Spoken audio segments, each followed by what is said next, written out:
Good evening, everyone. We're back again for the fifth week here. We are returning to our standard cup form.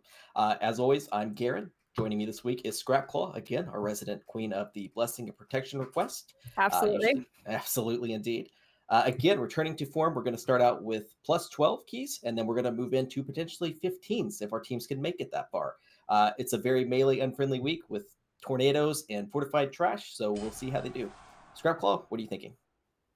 Yeah, we had a lot of melee signups this week, which is interesting how it coincides with storming. If you don't know, storming is an affix that pretty much exclusively messes with melee.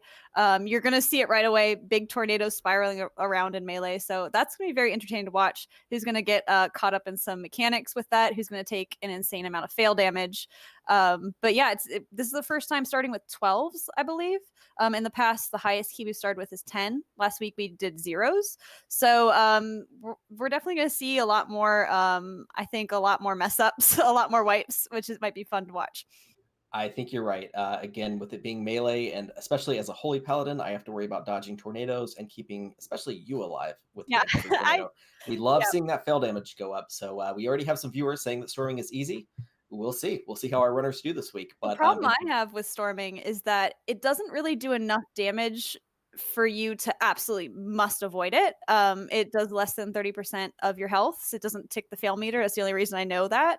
So it's easy to kind of like think, oh, I can just stand in this one to get my cooldown off. But where it becomes a problem is when there's mechanics that need to be dodging. And if you're caught up in the air by storming tornado, you're going to get hit by those. And on Fortified Week, there's going to be a lot of one-shots.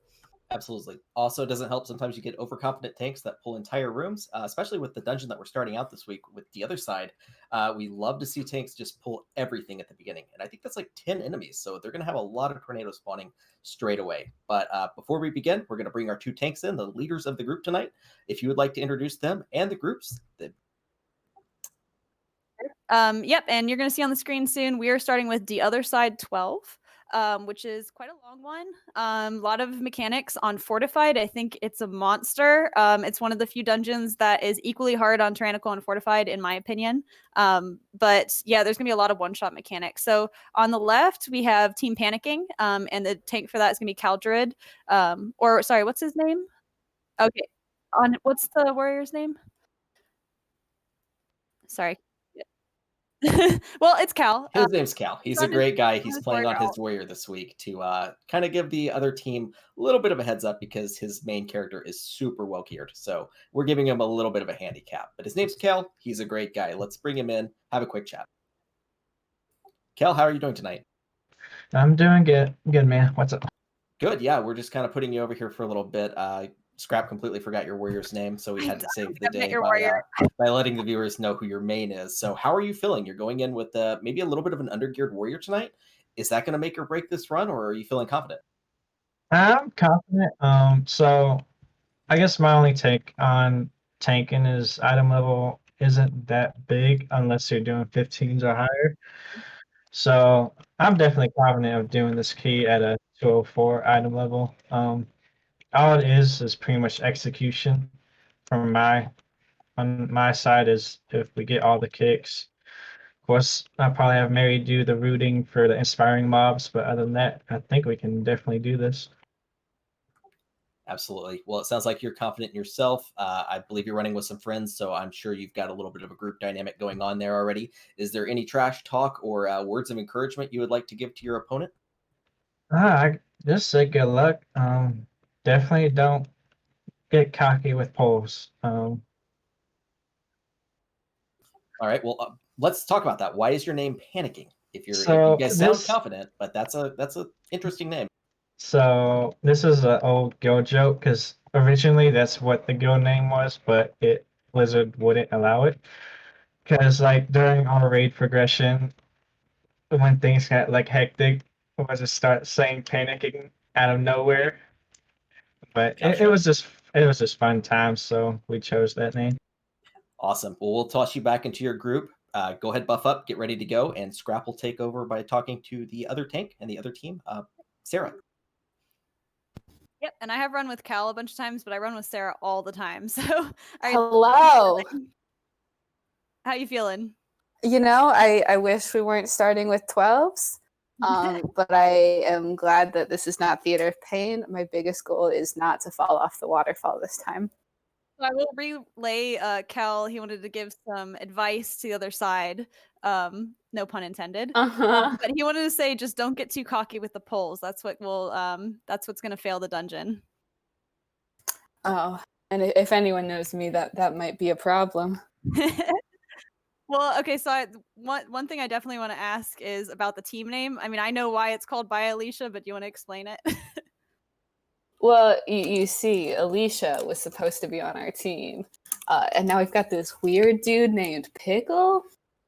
Pickle is definitely historically really good DPS, but hasn't. Pickle, he does a good job, but he has not been a good luck. So I don't know. We'll see what happens. If nothing else, we can look at his fun transmog and just be inspired. So maybe that's how we will find our victory. I would like to add, Pickle broke his curse last week. He won the round, so he definitely told Auntie to shove it for winning. So maybe it's turning around. Maybe he'll be a good luck charm for your team tonight as well. I hope so. I believe in him. All right. Well, with that, is there anything that you would like to say? Any trash talk for the other team or words of encouragement? I'm here to have a nice time and hopefully not get curb stomped. Excellent. All right. Well, we will go ahead and bring Kel back in and begin the countdown for the run. Oh, I'm sorry. They don't have the keys. Sarah, you have your key. Mary has the other. So we will bring her in. Welcome in, Mary. You two have the key. Yes, right. Oh, sorry. Okay. One more try here. There we go. It's always confusing coordinating these keys sometimes. All right, Rag, welcome into the group. Key holders, if you can go ahead and put your stones in the pedestal, we will begin here shortly.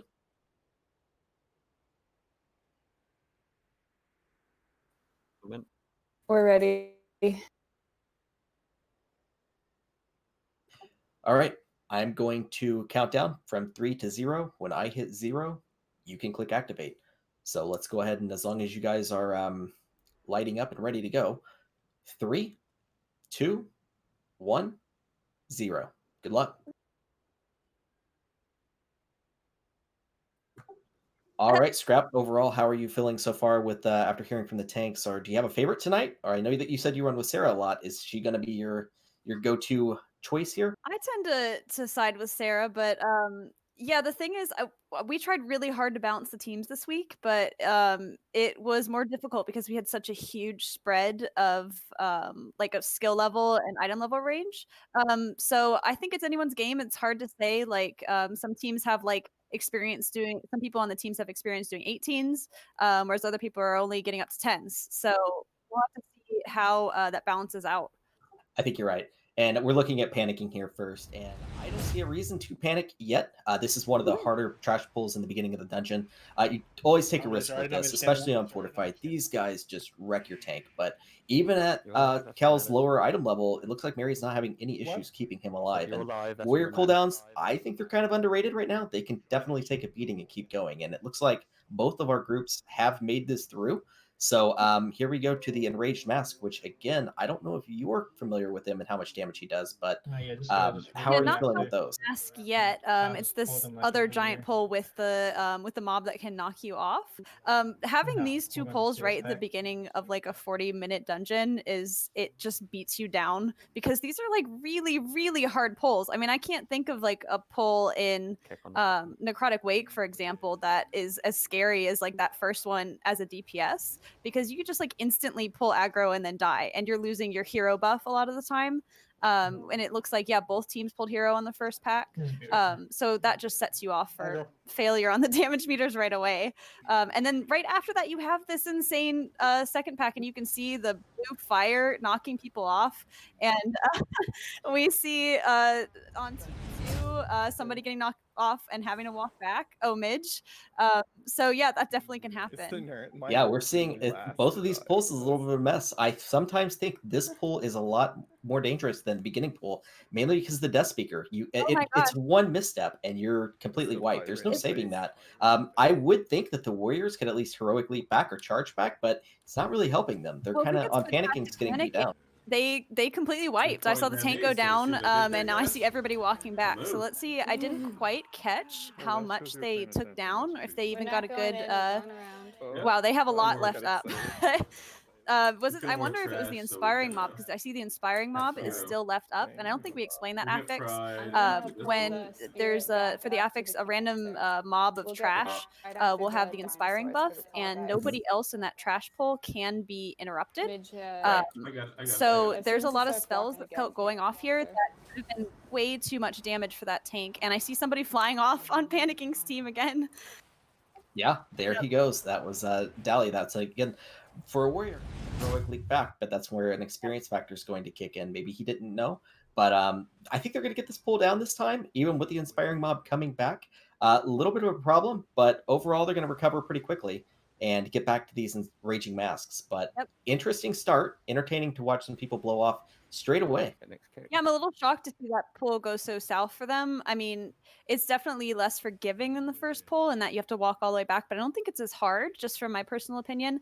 And so we're seeing Aleacha take an early lead. But as we know from some of our past times watching this dungeon be raced, the other side has so many pitfalls. Like, there's so many places where if they wipe on a boss, that's a huge knockback on the timer. And there's a lot of trash that can really mess you up.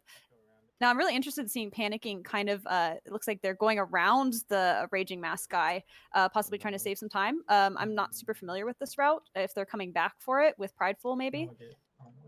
Yeah, I don't know. I haven't seen this either, but this is, again, they run a lot of 18s and 12 or 20s on their mains. So this is something that you and I probably have not encountered yet, but they I know, I'm taking notes.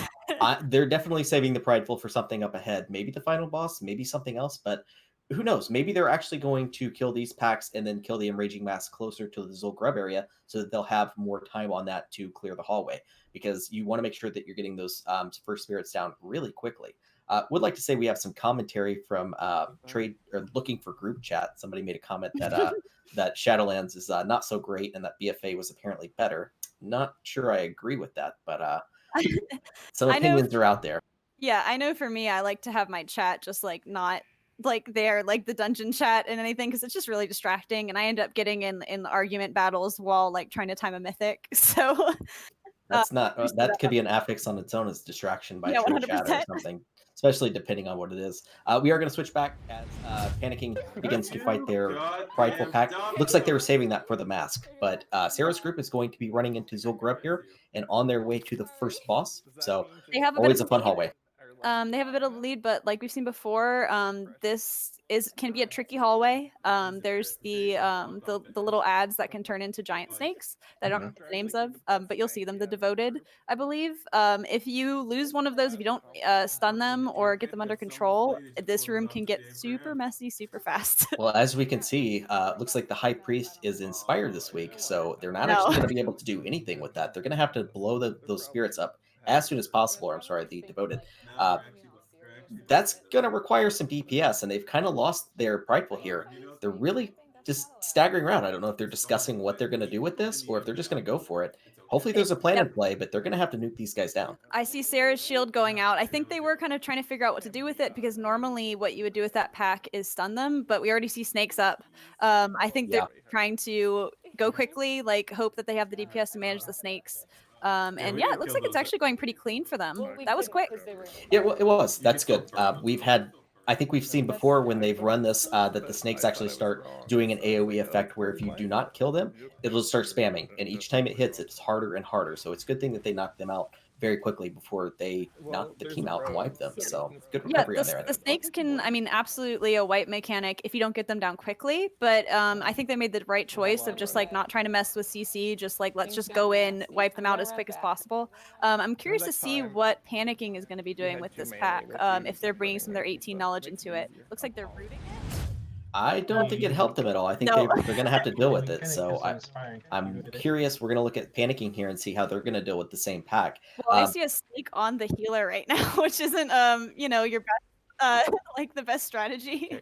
Well, no, you definitely don't want your healer to pull aggro. But I will say one downfall of Warriors right now is snap aggro. If you charge in and you can't get your abilities off right away, there's a good chance somebody's going to steal it from you. And we've just seen that happen. Yeah, absolutely. I mean, I've done a little bit of tanking on a warrior, like the tiniest bit. If you don't have your Ravager up, it's super hard to get that snap aggro on everything. And wow, yeah, it was definitely a lot messier on Panicking side. I don't know. I felt like they had a bit of the upper hand because they definitely have the dungeon knowledge, having half their group pushing 18s. But yeah, seeing that they're getting slowed down by a couple pretty basic things. Yeah, well, even if you are pushing those higher tiers, if you're playing a character that you're not always playing and pushing that tier with, sometimes it's easy to forget that certain things are a threat. And that's just something they're going to have to adapt to. I do really like that Mary knows exactly where to stand. She's aiding with DPS and helping the team catch up when needed. And that's something you don't see a lot of ranged healers sometimes do during our runs. So they're catching up pretty quickly. We'll see if they can tie the front up. It looks like they're just one pull behind. So I'm thinking maybe on team or by Aleacha's side, like having to stop and discuss and figure out what to do with each pull is going to make a huge time difference. Whereas on Panicking side, they definitely know the dungeons like extremely well. Yeah. As far as Panicking, I would like to, not only are they running with undergeared, well, I suppose we should say undergeared alts, they're also running with some classes that we don't see a lot in Mythic Plus runs. We are seeing a Demonology Warlock and an Arms Warrior. So it's definitely fun to see some variety instead of the usual classes. So props to them for managing to take these guys on a run and potentially winning a prize with them. Well, I think that's the difference between the MDL and the MDI is we want everybody to be playing, what they like. We're not trying to, there's a prize this week. It's all about having fun. So play what you want. And then I think it makes for an more interesting watching experience because you see some classes do some things you wouldn't expect. Yeah, absolutely. Panicking, they let the healer die again. They didn't let the healer die. She ran face first into a ghost, which is always... I totally missed that. That happens so fast. I've definitely been at the mercy of those ghosts. But yeah, kind of a frustrating mistake. I'd like to also make a call out for the guild You Too Fat. I was not calling out Rag. I was calling out the Arm Warrior. Scrapclaw here is actually Fury Warrior. She does really well. We don't see a lot of Arms Warriors, so it's nice Fury Warrior seems to dominate. I know that Arms Warrior was pretty good in the raid for a bit, but I don't know how they stack up. I know that Fury Warrior tends to pull ahead with pull them around the corner. They can pull ahead on track. So that's why you see him more in Mythic Plus than the Arms. Sure. I've only ran with one Arms Warrior before. They did awesome, but we'll kind of see how we do here. Other than that, we're going to switch over to by Aleacha. They're working on Hakar, who is, of course, our other commentator, Frank's most difficult boss, apparently. But as we see, this guy is just getting dropped quickly. I think the reason why it gets, especially on Tyrannical Week, a bad rap is because if you run pug groups on the other side, this is a huge group wiper. If the ads get unmanaged for too long and you can't keep the DPS up, a group will break up really fast right here. But it looks like they're managing it just fine.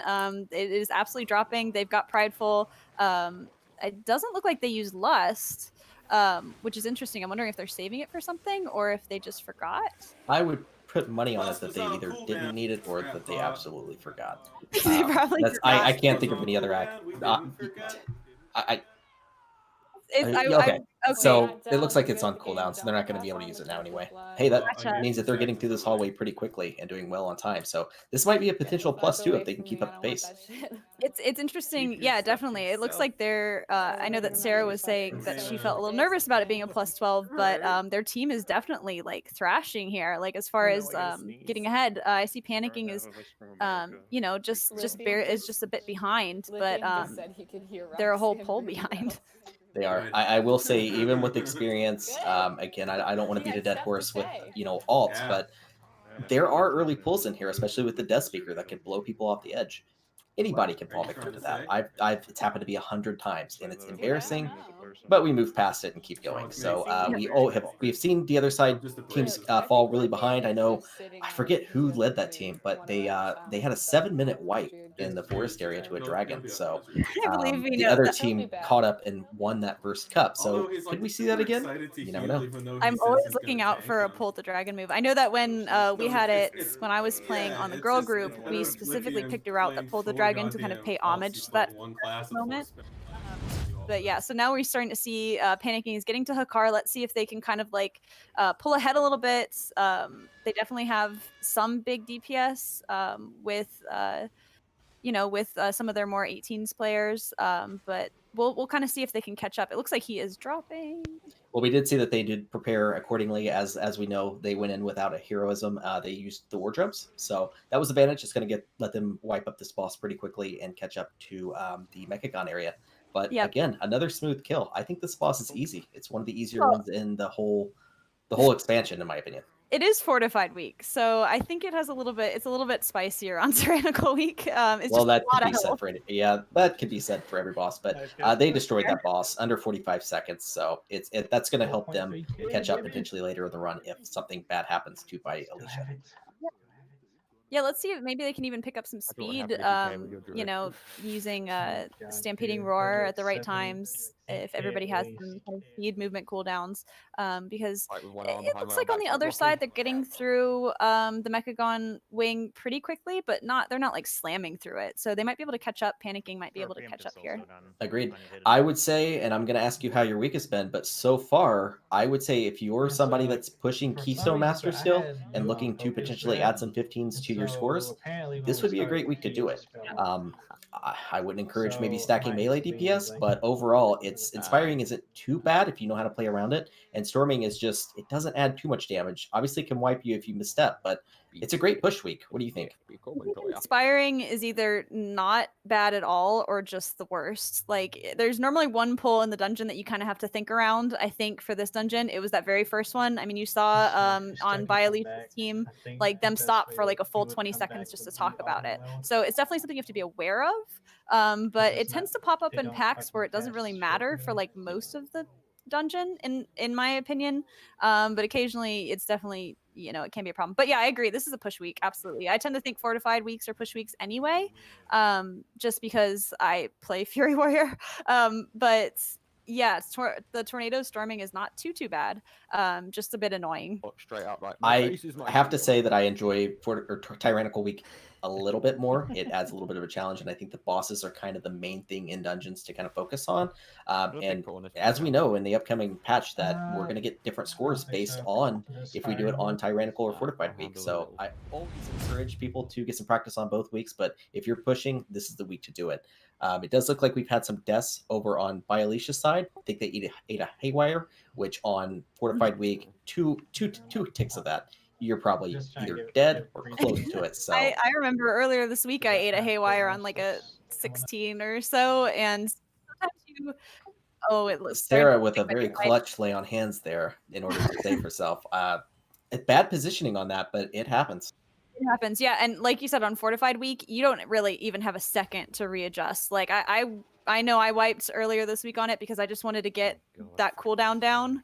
But if you even take like 2 ticks of it, you're dead. But it wasn't a full wipe, just mostly a wipe. But it's gonna take time. Yeah, I will say that will cost them some time, so they've got to play this next route really smooth. And they're coming up on what I think, and I get criticized for this all the time, kind of like I guess with Frank and Hakar. I think this upcoming section is one of the toughest parts in here. If you're not on top of your interrupts, these lubricators hit hard, so they're going to have to manage these and not get overwhelmed. Yeah, it's an unusual pack in that normally with a spellcasting mob, I feel like there's like one spell that you can let go by and then one that you have to interrupt. The lubricators, you have to kick both the lubricate and the self-healing thing. So if everybody kicks the lubricate and then there's nothing for the self-heal, then that's going to be a really long phase, especially on Fortified, on a mob that does a lot of damage.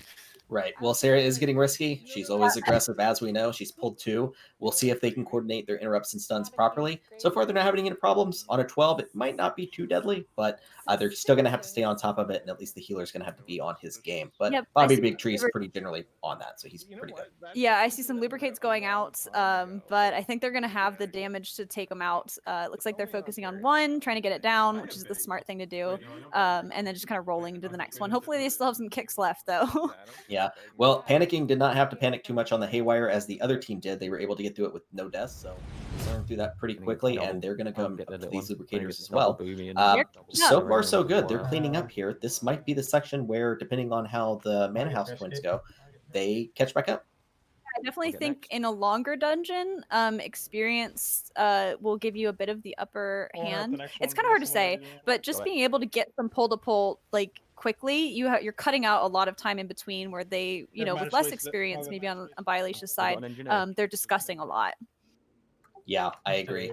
Other than that, the oils are also another nasty pack. Yep. They're spamming cast. It's hard to keep up. You have to damage these guys really quickly. And then depending on how much you've killed, you're going to get prideful as well. So you want to make sure you're killing these at the same time. I'm definitely expecting a prideful right here. They're sitting at 59%, which is where you're supposed to get it. You want it for the boss. But yeah, it looks like they're cleaning up. I mean, I would love to see the interrupt meter on this. It seems like they're really on top of their game.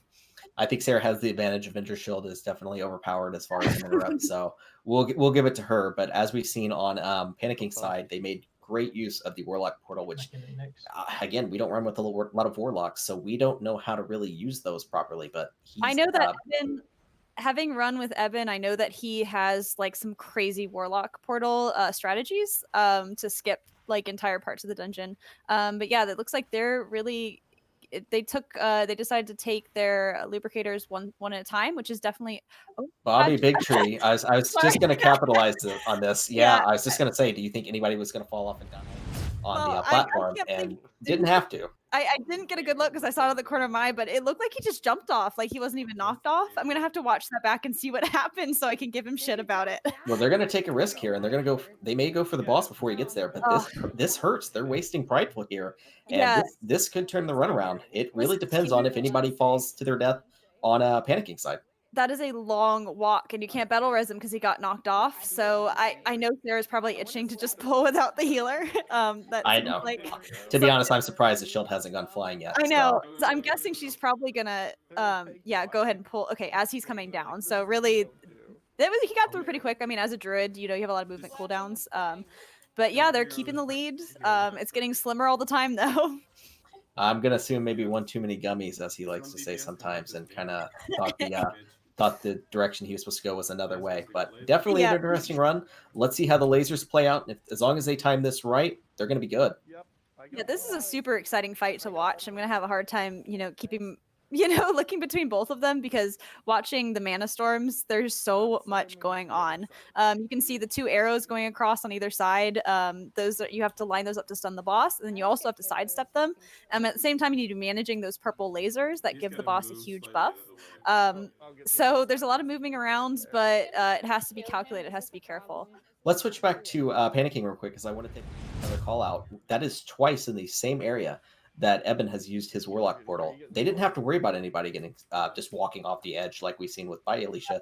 They were able to just portal right through it, get full use of their pride buff, and they're going to destroy Millhouse here. One thing I would like to call out is these lasers. A lot of people still don't know that you can start moving out of it as soon as it touches down to avoid some damage. On Tyrannical Week, as a healer, that is stressful if people purposely take that hit when they don't have to because it tanks their life, especially on hierarchies when you're at like 15s to 17s. It's almost a one shot. So you definitely want to not take that hit if you can. And the storming makes it a little spicier because you got caught in, if you're lining it up, you don't want to move. And the storming could knock you out of it and then stun you immediately if it's just lined up the wrong way.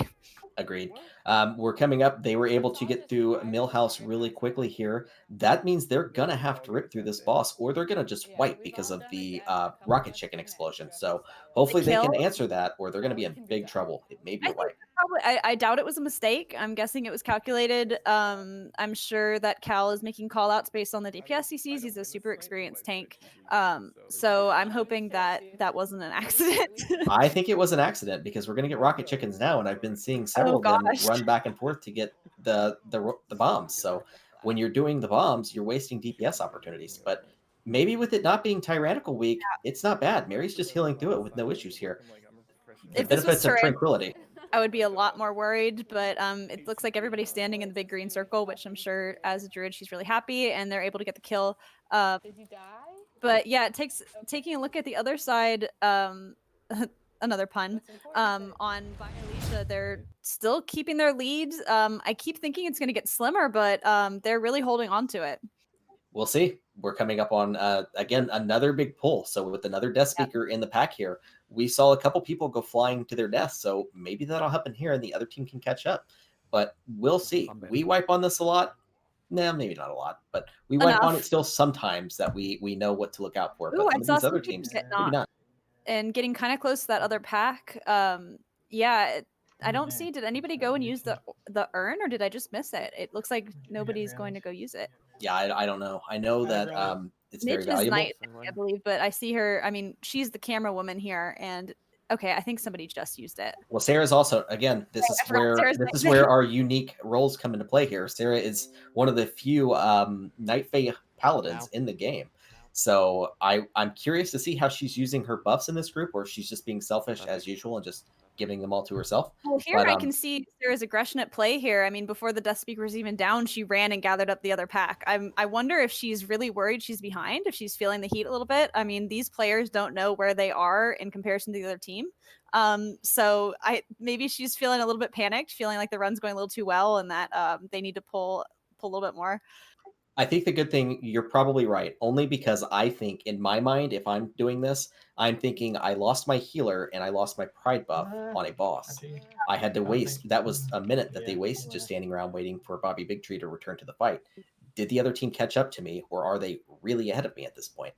That might be where her mind at, and we'll see how she plays that when we come up to the forest area here, to the most challenging area, depending on if you're not careful with your pulls. Well, this I'm watching here is the most challenging area for me, at least, where you have to walk past the walls that spew fire at you.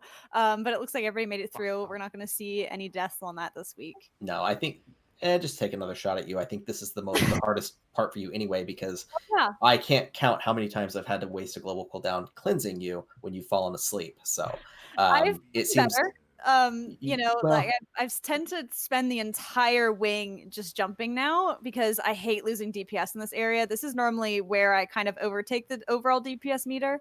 Being a Fury Warrior, you definitely do a lot of cleave damage. And yeah, it can be very exciting to get giant numbers for this area, but it can be really dangerous also because the tank's got a lot on their plate.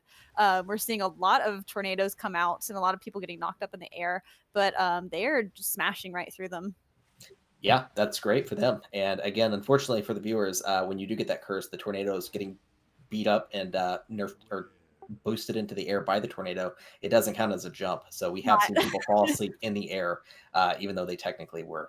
It should. I think they just like throw us a bone every now and then and be like, if you get knocked up by a tornado, that's going to wake you right up. It would make us. I guess it's just a nice trip up with the swirly wind that you just kind of decide to nap with. So on Panicking side, it seems they're just keeping the pace, one pull behind. But yeah, it's kind of hard to say if which team has a DPS lead just based on what I'm watching. It seems like the bosses are melting in kind of relatively the same amount of time. So I'm curious to see if now they have more AoE on their side, are able to get with a more confident tank more damage out. Oh goodness, it looks like somebody died in the hallway. Well, thankfully that Night Fae, the benefits of being a Night Fae is you have the cocoon that you're resting in. So again, we see the Warlock portal. The healer decided not to use it this time, but thankfully she's got full life now and is ready to go. I think this is the hallway where we're going to see if that item level disparity between the tanks really matters.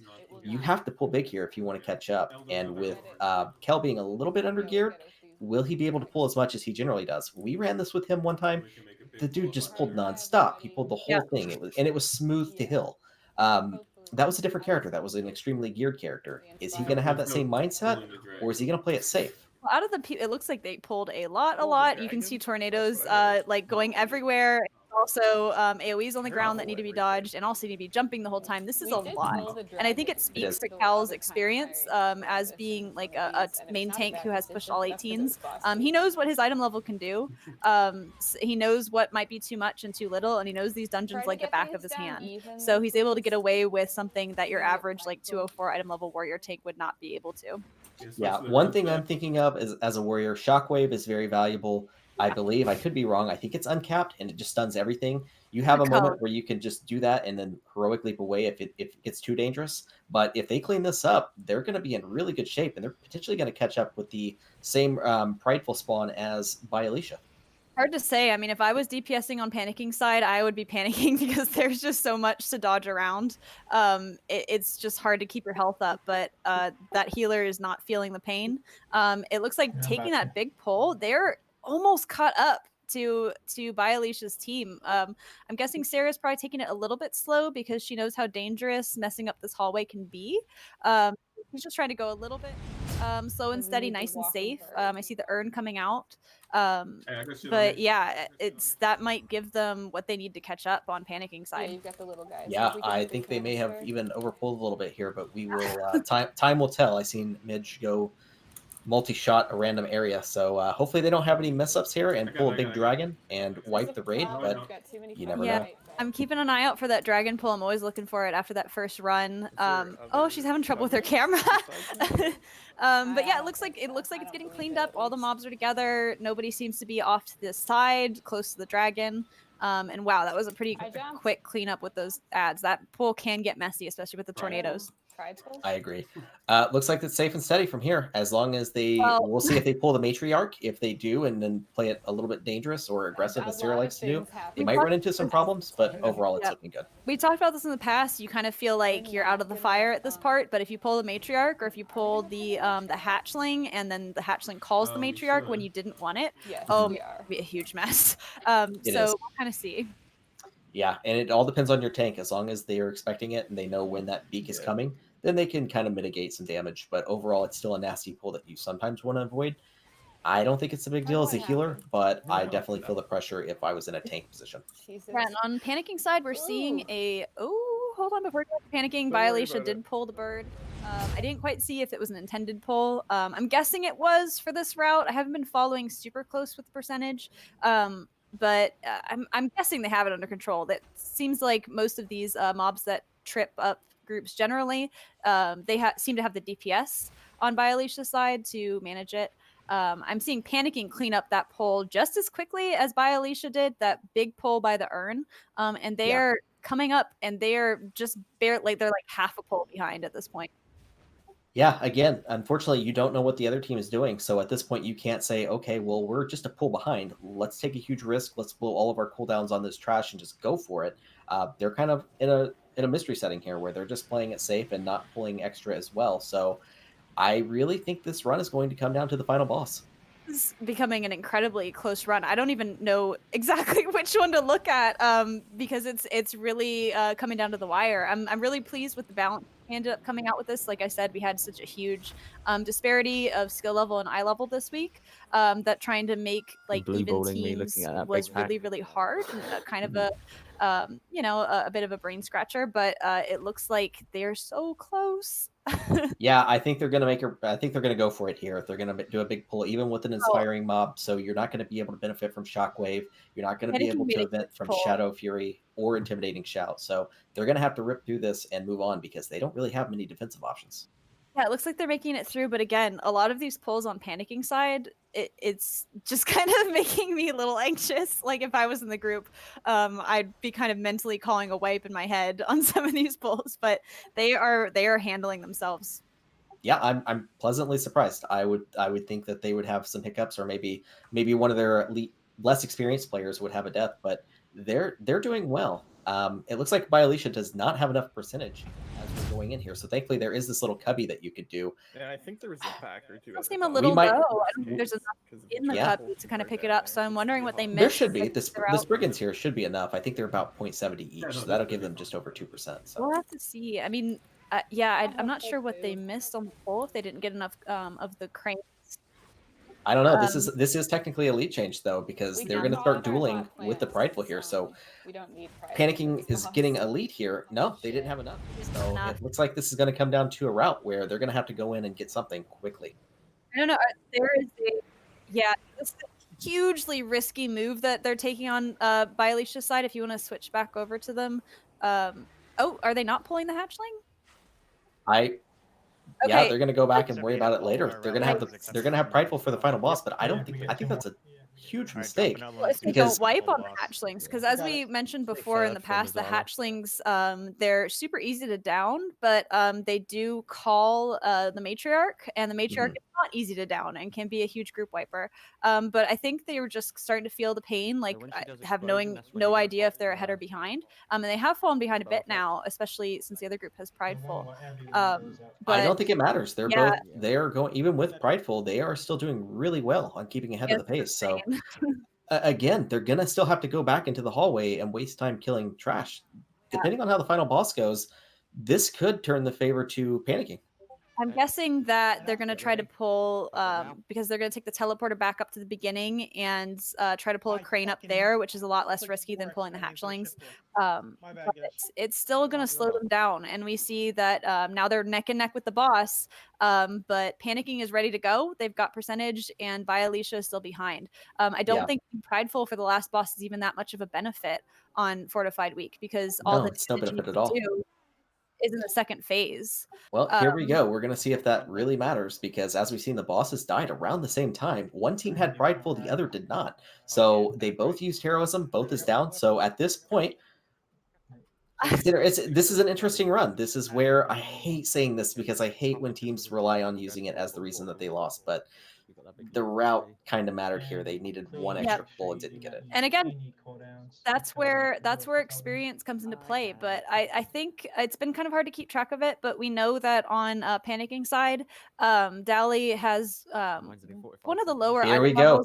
Here we go. They have pulled the room. Oh, gosh. The frightened cry went out, and we now have a Prideful along with 18 or 20 birds coming at the team. So depending on where they respawn, this isn't going to be pretty. Oh, this is a nightmare. I don't even really know what to say. Yeah, this is what I was mentioning before, is that the little hatchlings, you can knock them down really fast, but if they get a frightened cry off, which is only stunnable, like everything is, the entire room is going to come. I mean, they are handling it. If Pickle goes down, it's going to be really hard for them to make up the damage. I'm hoping they're doing the right thing. They focus the Prideful, so that's good. It's still slowing them down. It's a shame, because we're seeing such amazing Sarah needs to playing. start cutting backwards, in my opinion. Yeah, we're seeing amazing playing, and we're seeing the numbers definitely come through with them, but it's such a shame that so south. Okay, they're well, why do they run back? Let's check out Panicking. I know I would be panicking if I seen that many birds coming at me with a Prideful, but we'll see how the final boss goes. Marzala is very challenging if you're not too experienced with it.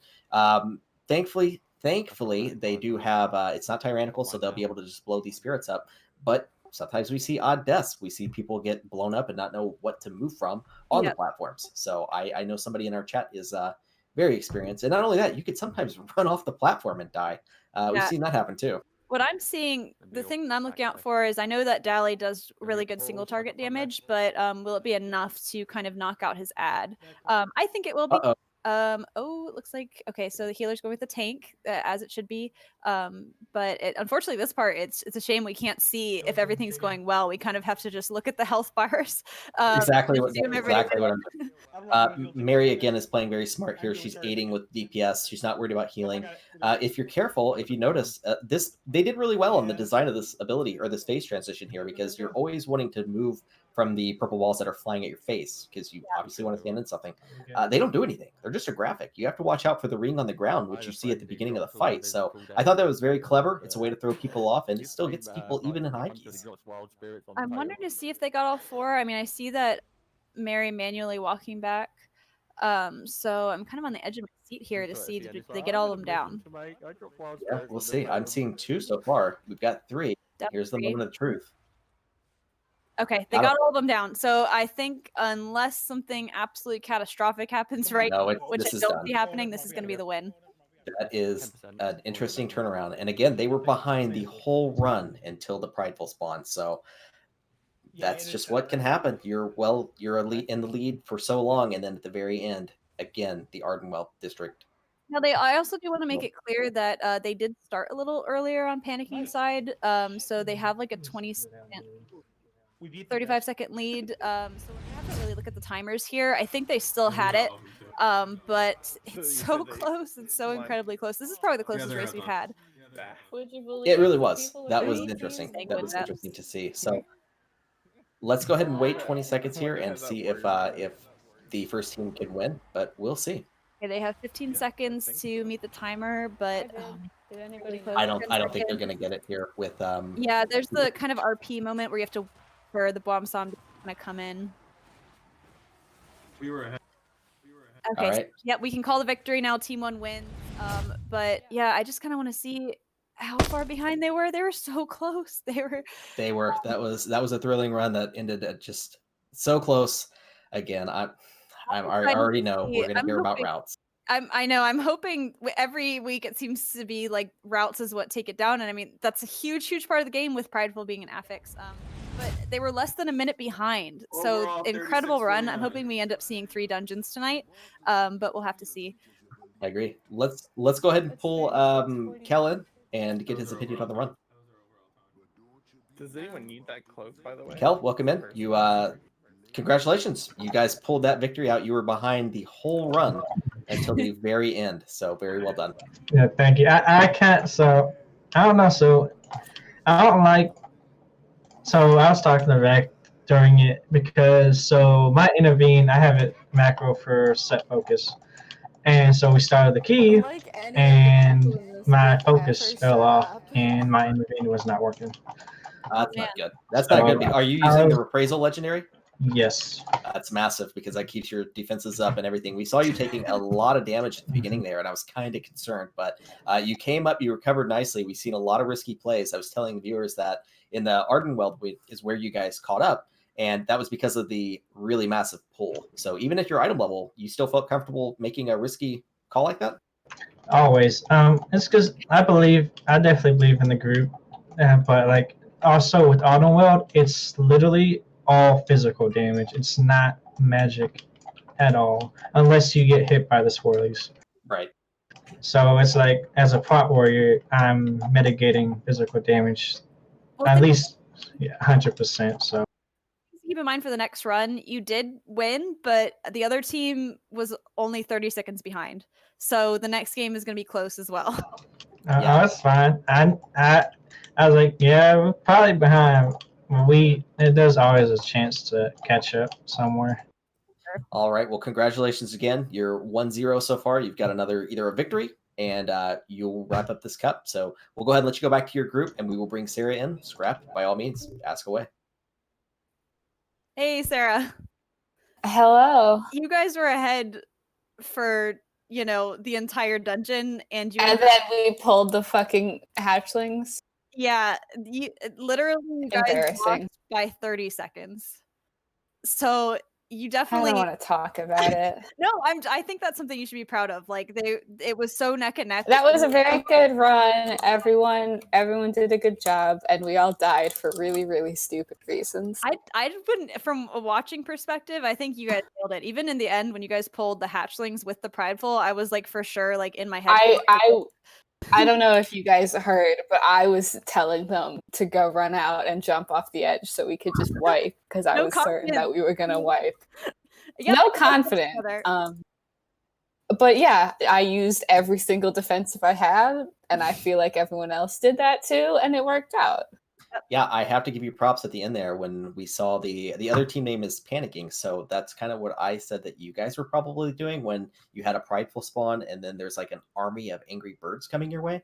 But for you to survive that, even with the matriarch, is very impressive. So very well done. But we're going to need a little bit more if you're going to keep this thing competitive. So good luck. Is there anything that you guys need to improve for the next run, or is it so far so good? I think next time we will try our very best. I will not forget the single extra bird that I need to pull, and we will all stop falling off the side of the dungeon, and I think that will fix all our problems. All right. Well, we will go ahead and put you back in your group, and we will prepare for the next round. I think we're going to Spires of Ascension, but I'm going to confirm that. We're going to see what keys you guys managed to get before we do that. But until then, Scrap, is there anything you'd like to say to Sarah and her team? Maybe some words of encouragement? I think maybe you should have that confidence in your team because they pulled off some crazy stuff that run. Like, you guys... Oh, okay, I'm talking to myself. My general words of encouragement is that, like, the difference is there's a little bit of an experience difference, but we're definitely... I don't want to give Sarah, not give her the credit she's due. She is an extremely experienced tank, but I think having confidence in your team is going to be, like, hugely important.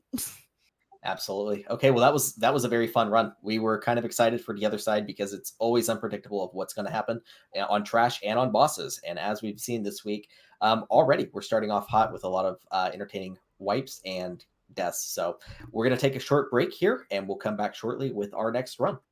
All right, see you in a bit.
All right, welcome back, everybody. Going to the thrilling second round of our weekly contest here. Again, we're running normal cup this week, so plus 12s to plus 15s, depending on the results. Because of how quick it was, we decided that we're going to stick with the plus 12 to level the playing field out and make sure that we have another smooth run for both teams. Scrap. It just seems to make sense. I mean, obviously this week our teams are really evenly matched. Like with somehow we're able to take the mixes of experiences and eye levels and create a pretty evenly matched playing field.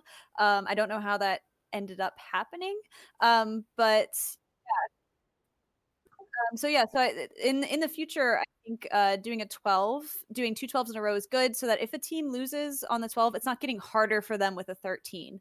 They're on an even playing field again to see if they can kind of catch up. And we are going to Spires this time, which is a dungeon that has a lot of different routes for different affixes, or just different tastes of like where you want to get heroism and where you want to not have it. And seeing as the last dungeon was lost because of routing, I would say is the only reason.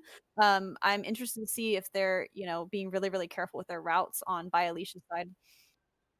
I tone out every time anybody starts talking about routing issues. That seems to be the go-to excuse all the time. But Spires, we'll see how it goes. I don't think we've seen this one be ran on our cup yet, so I'm excited for it. Even though I'm not excited about the dungeon, we're going to see how the teams do. Again, experience is going to play into this. I don't know where Sarah is on her Spires key setting, so maybe this will help her get some future practice. So we'll see. Yeah, I'm hoping to see them do different routes because, like I mentioned, there's a lot of different ones you can run for different affixes, and it seems like nobody can agree on exactly which the best one to take is. So I'm interested to see if the more experienced team Panicking is going to pull some crazy route out that I've never seen, and Sarah's going to go on a more one that we're sort of used to. Which one edges out? Which one ends up being safer or more dangerous? And I know that I've made myself clear. Spires is my least favorite dungeon. I cannot stand it. There's just so much downtime with like going between platforms. There's so much trash that is just harder than bosses, especially on Fortified Week. And then the bosses aren't slouches either, with the exception of the first one.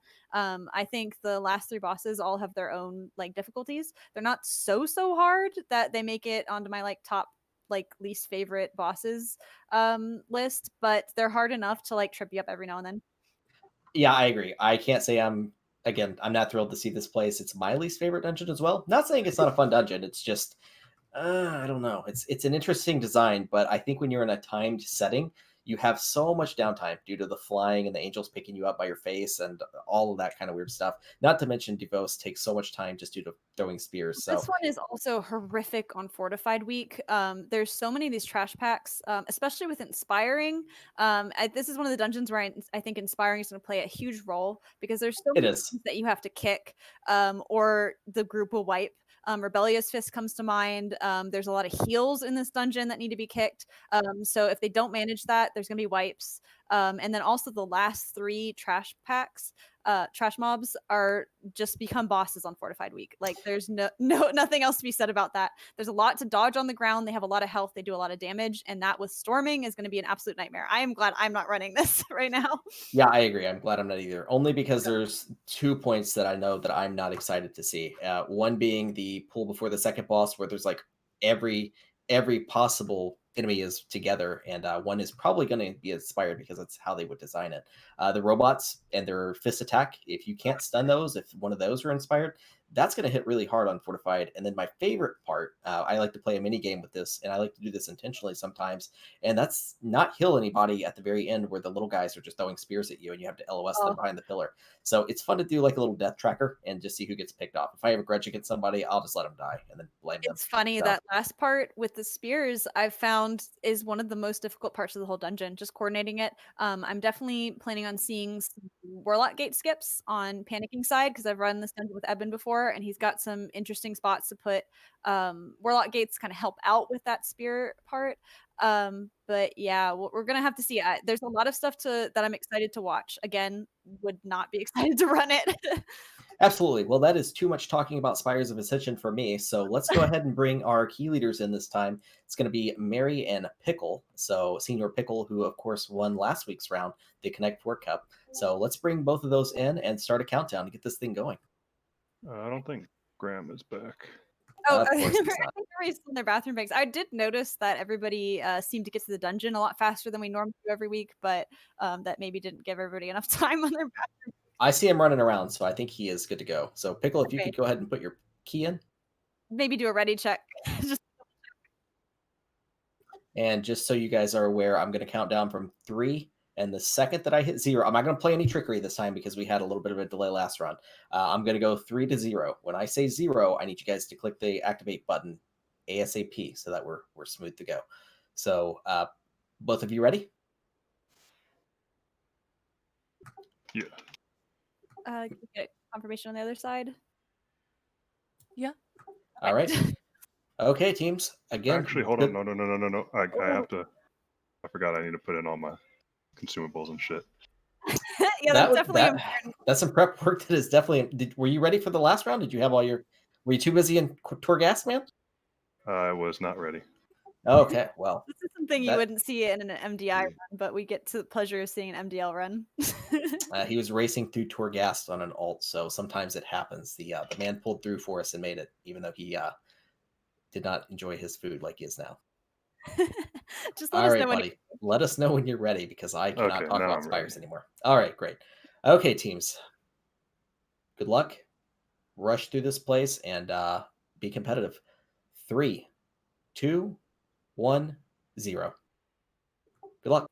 Oh, okay. We're definitely a bit more close. I think we're good this time. Yep, just the one.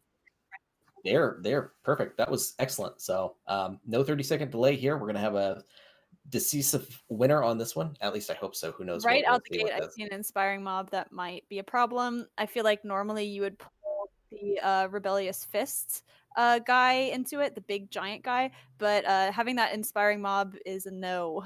Yeah, let's start with let's focus on By Felicia starting out here because they're gonna have some less experience on the higher key levels here. So I want to see how they deal with the rebellious fist, if they're going to be able to interrupt it right away, because if not, it's going to be bad. And we can see them taking an early lead. That definitely cinches that they have the damage over Panicking, even though Panicking seems to have the experience. And that seems to be leveling out the playing field real nice. But yeah, are they going to kick it? Well, they know that they're behind, and Pickle has finally, he's got his potions, he's got his food, he's ready to, he means all business this round. So that may have been the deciding factor last run. He just forgot all his consumables. I doubt it. I mean, he was up on that damage meter, but you know, Pickle is an extremely consistent player. Like he's always at the top of the damage meter. We were joking around he's a bad luck charm because he wasn't on the right team, I guess, the past couple weeks. Broke the curse last week. Possibly breaking the curse this week again. Definitely not the reason his teams went down in the past. But yeah, we're seeing another inspiring mob on By Aleacha's side. This one could be a problem. There are these dark lashes you want to kick. There is a heal that needs to be kicked. I can't quite tell if it's on the healing mob itself. You're forgetting the most important thing ever in Spires of Ascension is that these guys drop a hammer that falls on the ground. So you have to run around and find the hammer on the ground, grab it, and use it on the enemy, and you get 3 hits that does a little bit extra damage. So correct me if I'm wrong, but he only drops the hammer if you stun him, correct? I don't know. I just get yelled at to grab the hammer. So. And you might not be able to, I'm not entirely sure, my dungeon knowledge is failing me here, if a dispel is something you can do with an inspiring mob. Dungeonologist. I like that term. Dungeon knowledge is failing. Oh, I'm going with dungeonologist. We're seeing the lead continue with By Aleacha. Yeah, you can find. Hopefully there's not again, we did talk about inspiring a bit, how sometimes it's really not a huge problem, but in this one I'm checking every mob to see, oh yeah, this is rough. There is an inspiring. We're gonna see a lot. Yeah, there's an inspiring mob, and if you see the giant guy, the one who does Rebellious Fist, if that goes off, that is probably going to wipe somebody on Fortified Week. Yeah, pretty geared here. It looks like he's probably going to get one off. He got one off. I think. Thankfully, I think they're going to have the gear on a +12 to just kind of soak it if they have defensives up. Bobby Victory definitely used emergency heal there to get everybody back up, so it's not going to cause them any issues. Yeah, I want to see how Panicking is managing it over here. you're going the safer route and CCing the Inspiring Mob, that's probably what I would do if I had that available to me. Yeah. Probably would have used Midge's Frost Trap to just get that guy out of the way. Because you never really know how, if a Rebellious Fist hits you at the wrong time. You also have Lashes going out and the Forsworn Doctrine. There's also tornadoes pinging you damage that could easily take somebody out of the fight, and it's not an easy walk back. Well, we can say this confidence. We've said this a couple times now, but Sarah's just aggressive. She has to catch up. She's got to go. So they're not. I don't think they're worried about any Inspiring Mobs or giant AOE damage. I think they're just going to race through, and she's going to throw her Sarah's skill in aggressiveness everything. is definitely like to her benefit most of the time. Like in these races we've seen, it seems like it allows her to catch up, make up a lot of time. So I think that confidence is coming back. She saw her team, they lost, but only by 30 seconds, and only because of routing issues. So I'm guessing they're planning on playing clean and hoping for the victory. Yeah, I agree, and we're gonna watch them take out the first boss here. They are, again, you can pretty much put these guys together and just AoE them together. One thing I will say with Pickle is that he does really well on these multiple mob enemy packs here, so he'll boost the damage up very nicely. And it looks like Chaney Boy is also doing the same, and Midge is coming in first here. She's on a mission tonight to keep her winning streak alive. We absolutely can't. Yeah, Midge, I want to say, along with myself, we're the only 2 3-time MDL champions. So she definitely earns her title. She is a Keystone Master. It's important to note she's only been playing the game for like a couple months. So her skill is, that definitely is a testament to her skill. That she's able to learn this game so fast and be able to pull some big numbers. She topped DPS in that one. Well, I mean, let's do a checklist here, and this isn't anything against Midget, but this is going to be a big pull. Hunter, line of sighted, Beast Mastery, and a macro that tells you don't have a pet. As somebody I who love has a that level, macro. as somebody who has a level 51 Hunter, I can say you multi-shot and you're the top DPS. I don't get it. I don't think you give enough credit, but that's just me. There's definitely more stuff going on. You got to keep. You're right. You do have to drop Wild Spirits and sometimes use Blessing of Turtle to not die. But for the most part, yeah, no, I don't know. BM Hunters, they're really low ranked in Mythics right now, but we run with a lot of BM Hunters, and they seem to take me out on the damage meter a lot. So it's hard to say why they're so low rated. Definitely not at the level I'm playing. I don't see that.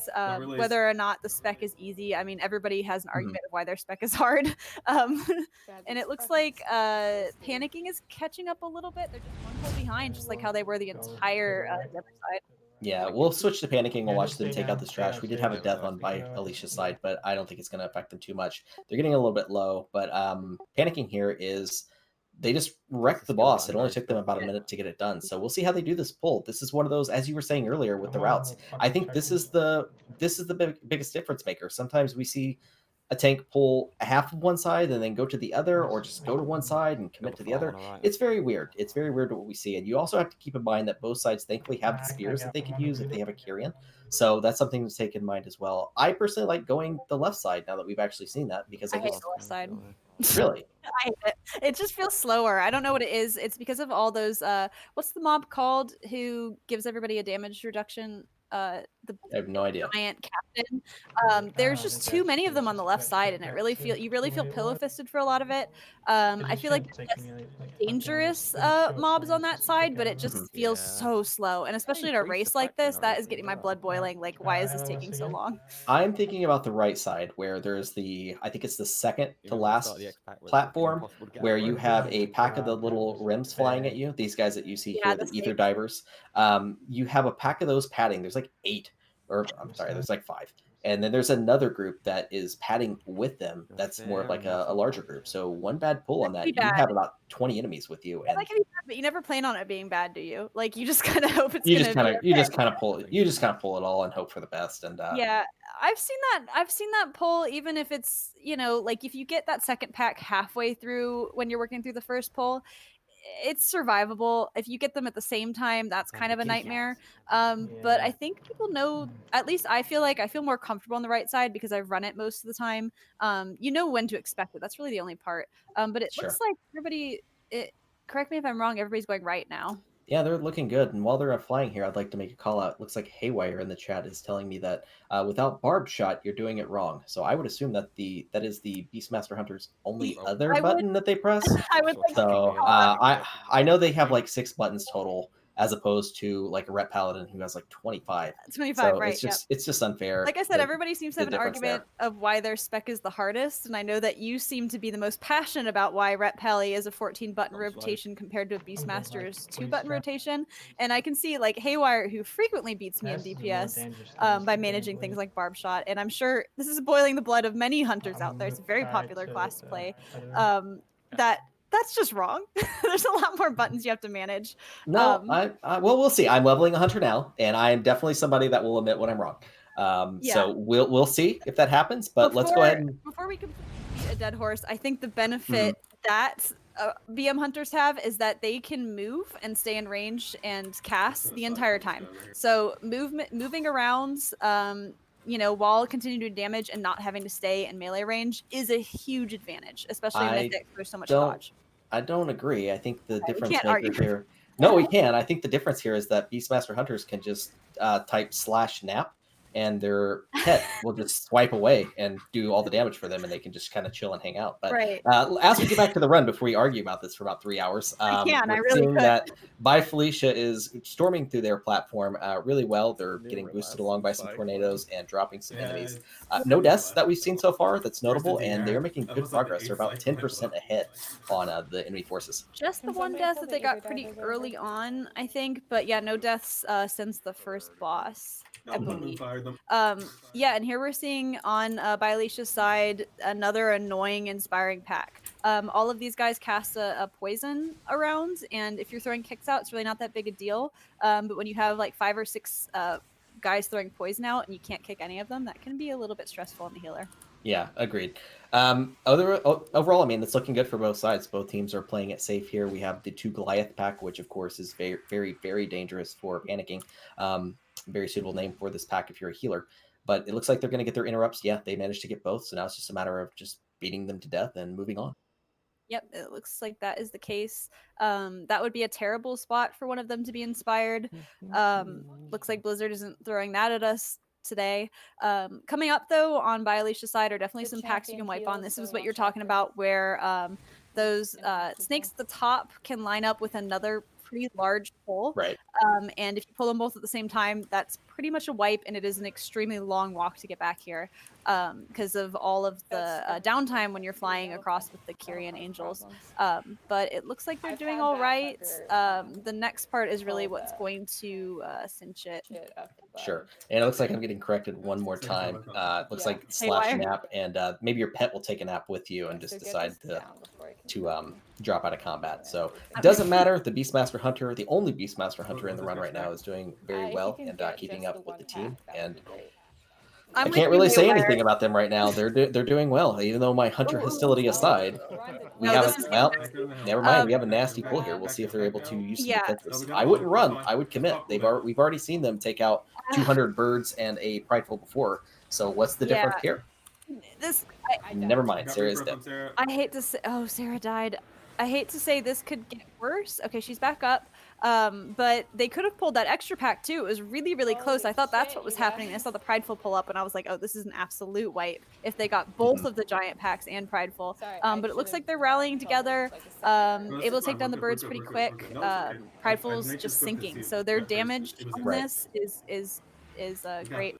And they're just rolling right into the next pack, not letting it stall them out at all. No, and that's very smart. I mean, you've got it. They were able to recover from that. Again, that's the second potential travesty with a pull there that they're going to be able to use to their favor. They knocked out that Pat. They don't have to worry about that. They're going to be able to maximize Prideful completely on one of the more dangerous packs in this dungeon. So everybody was panicking at that point. That's a really absolutely spot to get Prideful, especially as it seemed like they were rolling right into the next pack with no breaks at all in mind. But yeah, they definitely have the numbers for this. I'm really hoping that they're able to pull off the win so we can see how they do in a hierarchy where they're a bit more challenged and their numbers aren't just going to like completely save them on stuff like that. Well, favoritism aside, they are doing very well this run, and they're going to get through this next platform. We're going to see. I hope somebody grabbed the spear. I didn't get a chance to see that, but they're gonna really need that for the Do they pack have a that's coming up. Kyrian on their side? Because I know that Sarah is not a Kyrian.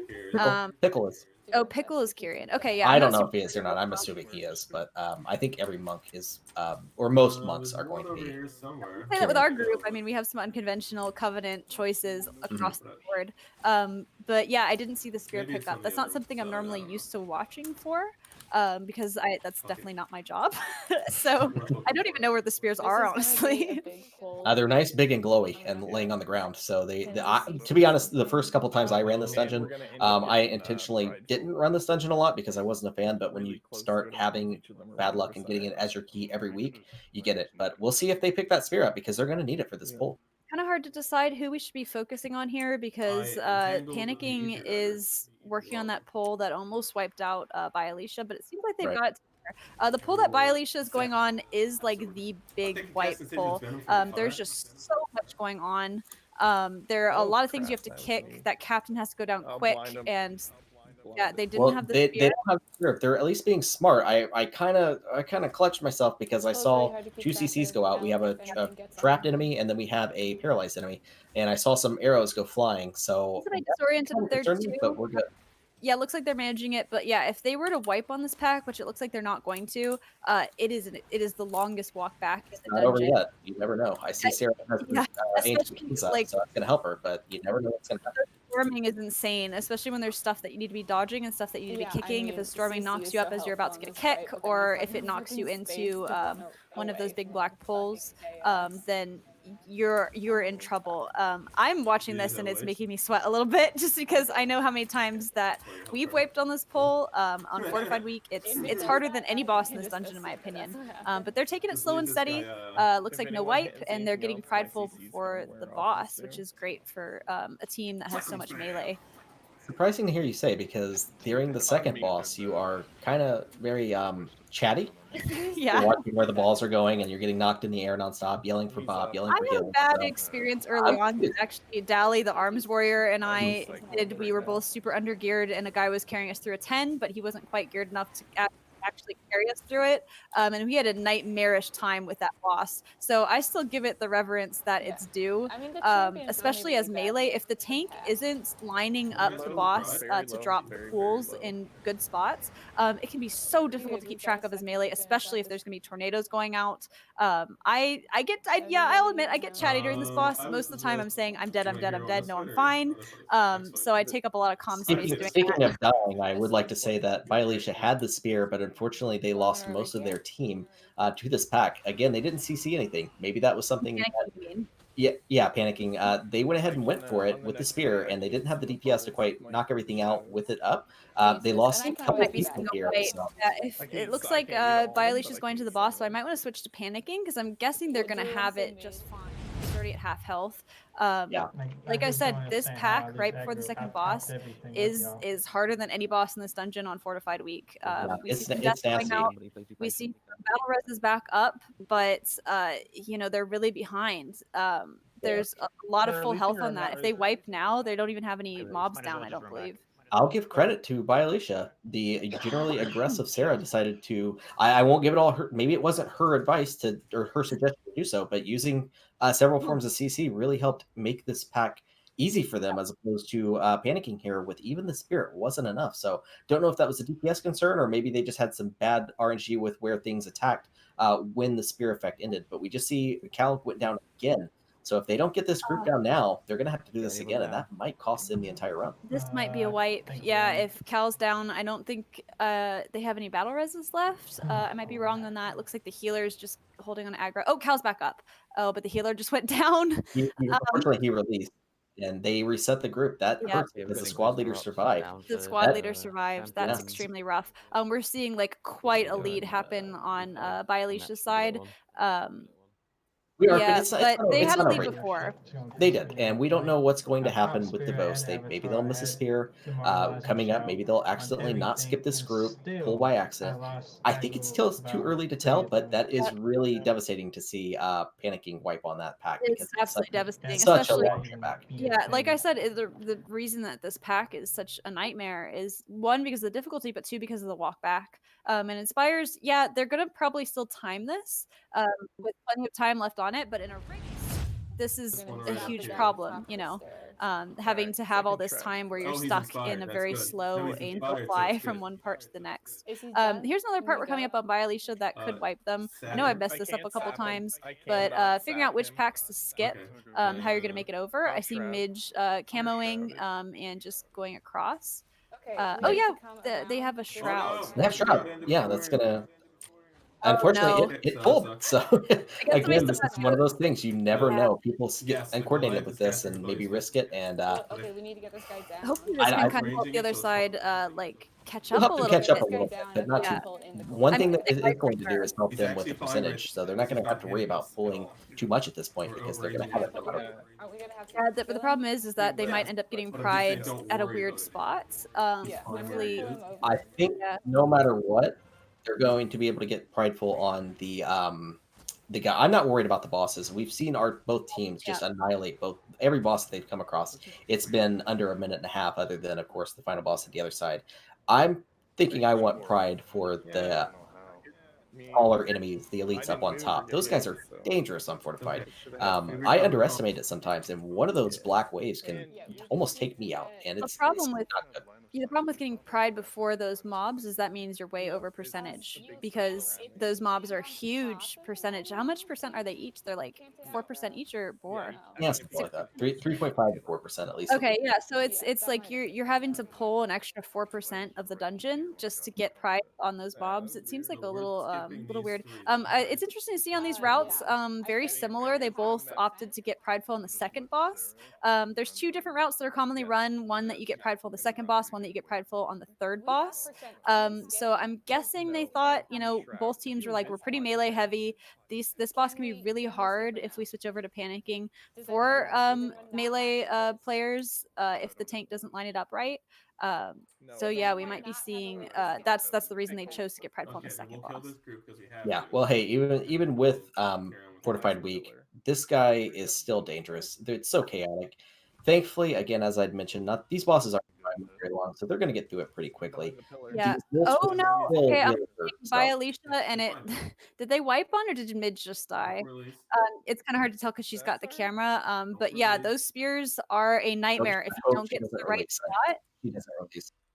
Oh man, she got left behind. But no, I'm thinking they went ahead and still pulled the group behind the pillar. They're going to play this safe, and I hope they're yelling at her to not revive because they're going to be able to get her. But again, this is a fun pull for me because you know if you don't make it in time, you're going to get targeted, and she may have not done anything wrong there. Those guys will throw a spear randomly at somebody, and if you just sometimes they'll all throw it at you.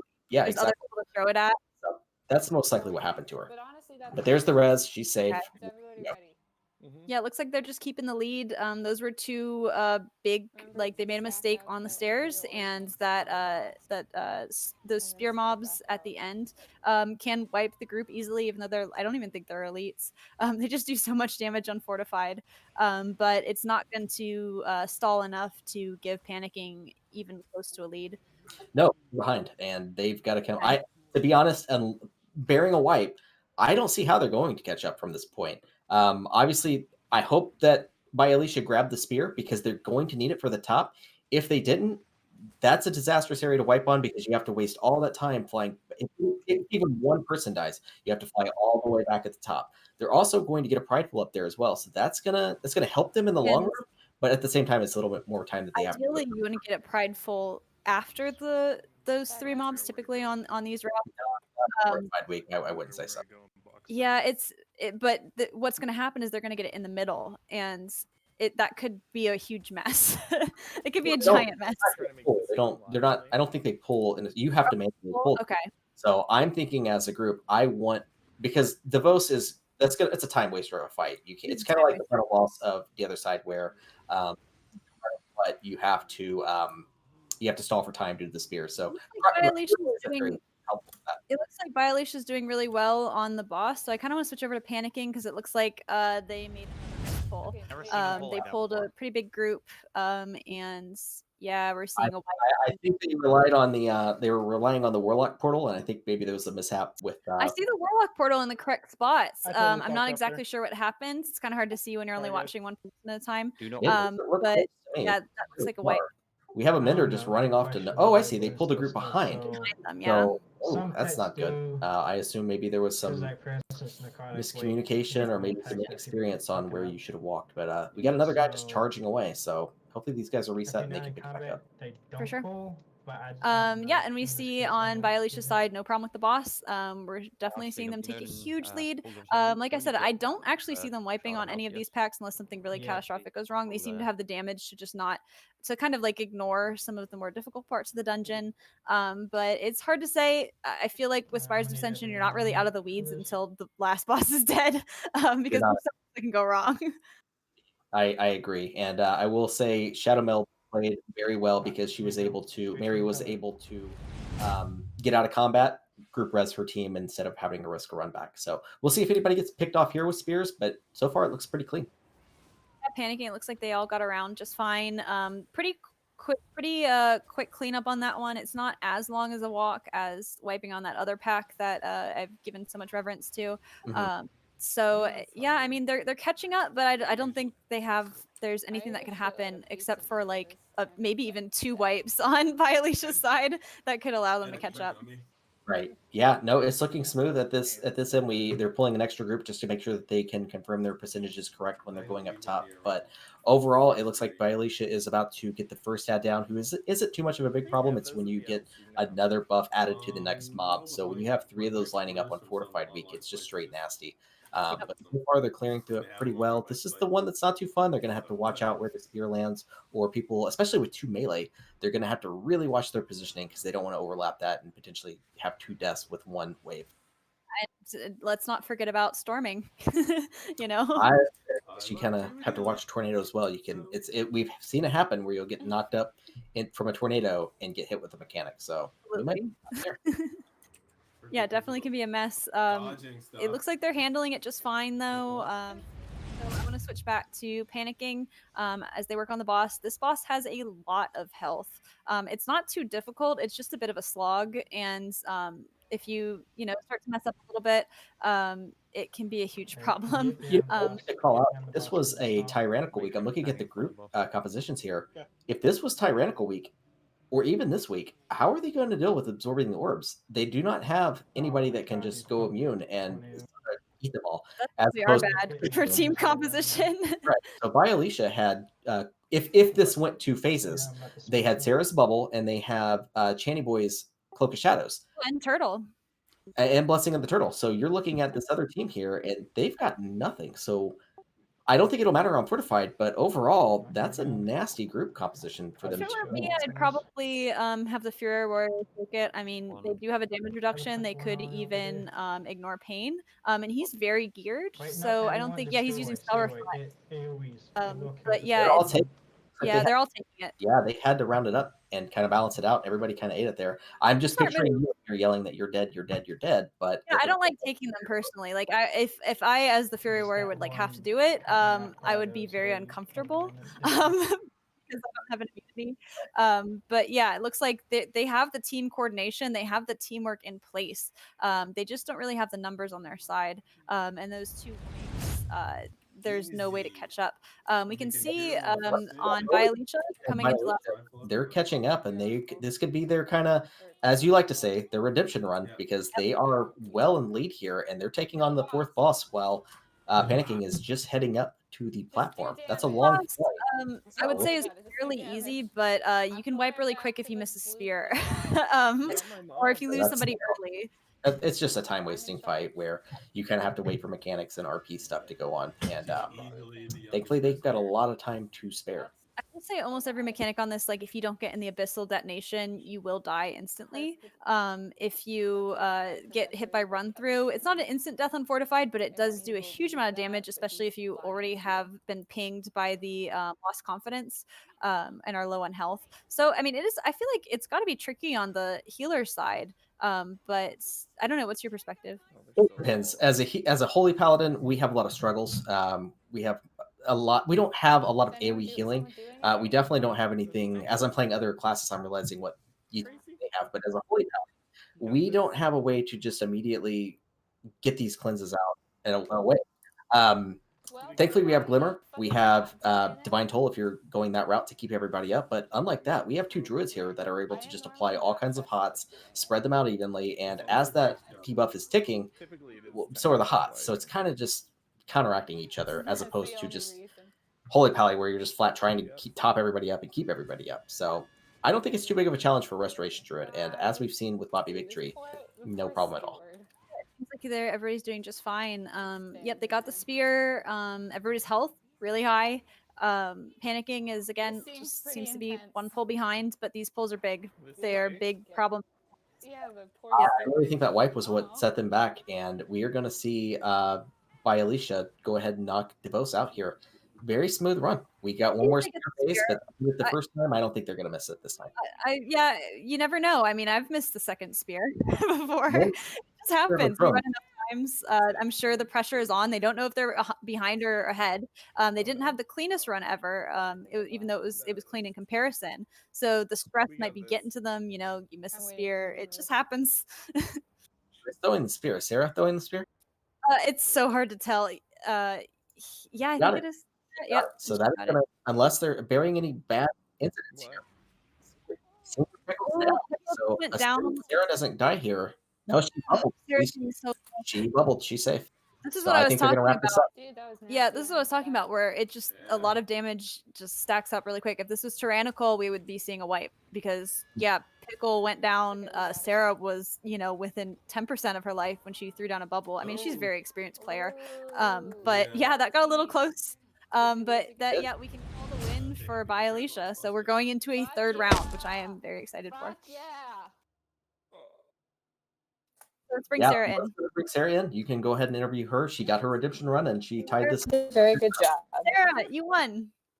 We won? Yeah, you did. Fuck yeah. It was definitely a bigger margin this time. They had some oopsies on their side. We messed up a skip a little bit, but I like to think that it looks like it was on purpose. Yeah, definitely. I mean, we saw what happened, but you recovered pretty quick. And the prideful timing ended up honestly being probably better than the other way around. We did talk about that like maybe it's better to get prideful because those ads are such a pain. Like they're so difficult. Yeah, that last one can really be problematic. But yeah, they're only just getting into the last boss now. So you had a bigger lead than they had on you and the other side. Largely due to the wipe. I mean, you guys are pretty evenly matched, like as far as how the experience and the eye level is lining up. So yeah, we're going into a 14 next, I think, if we can line it up. So I mean, how are you feeling about that? 14s are harder than 12s. Yep, I know I can do it, and I believe that the other people in my group can also do it.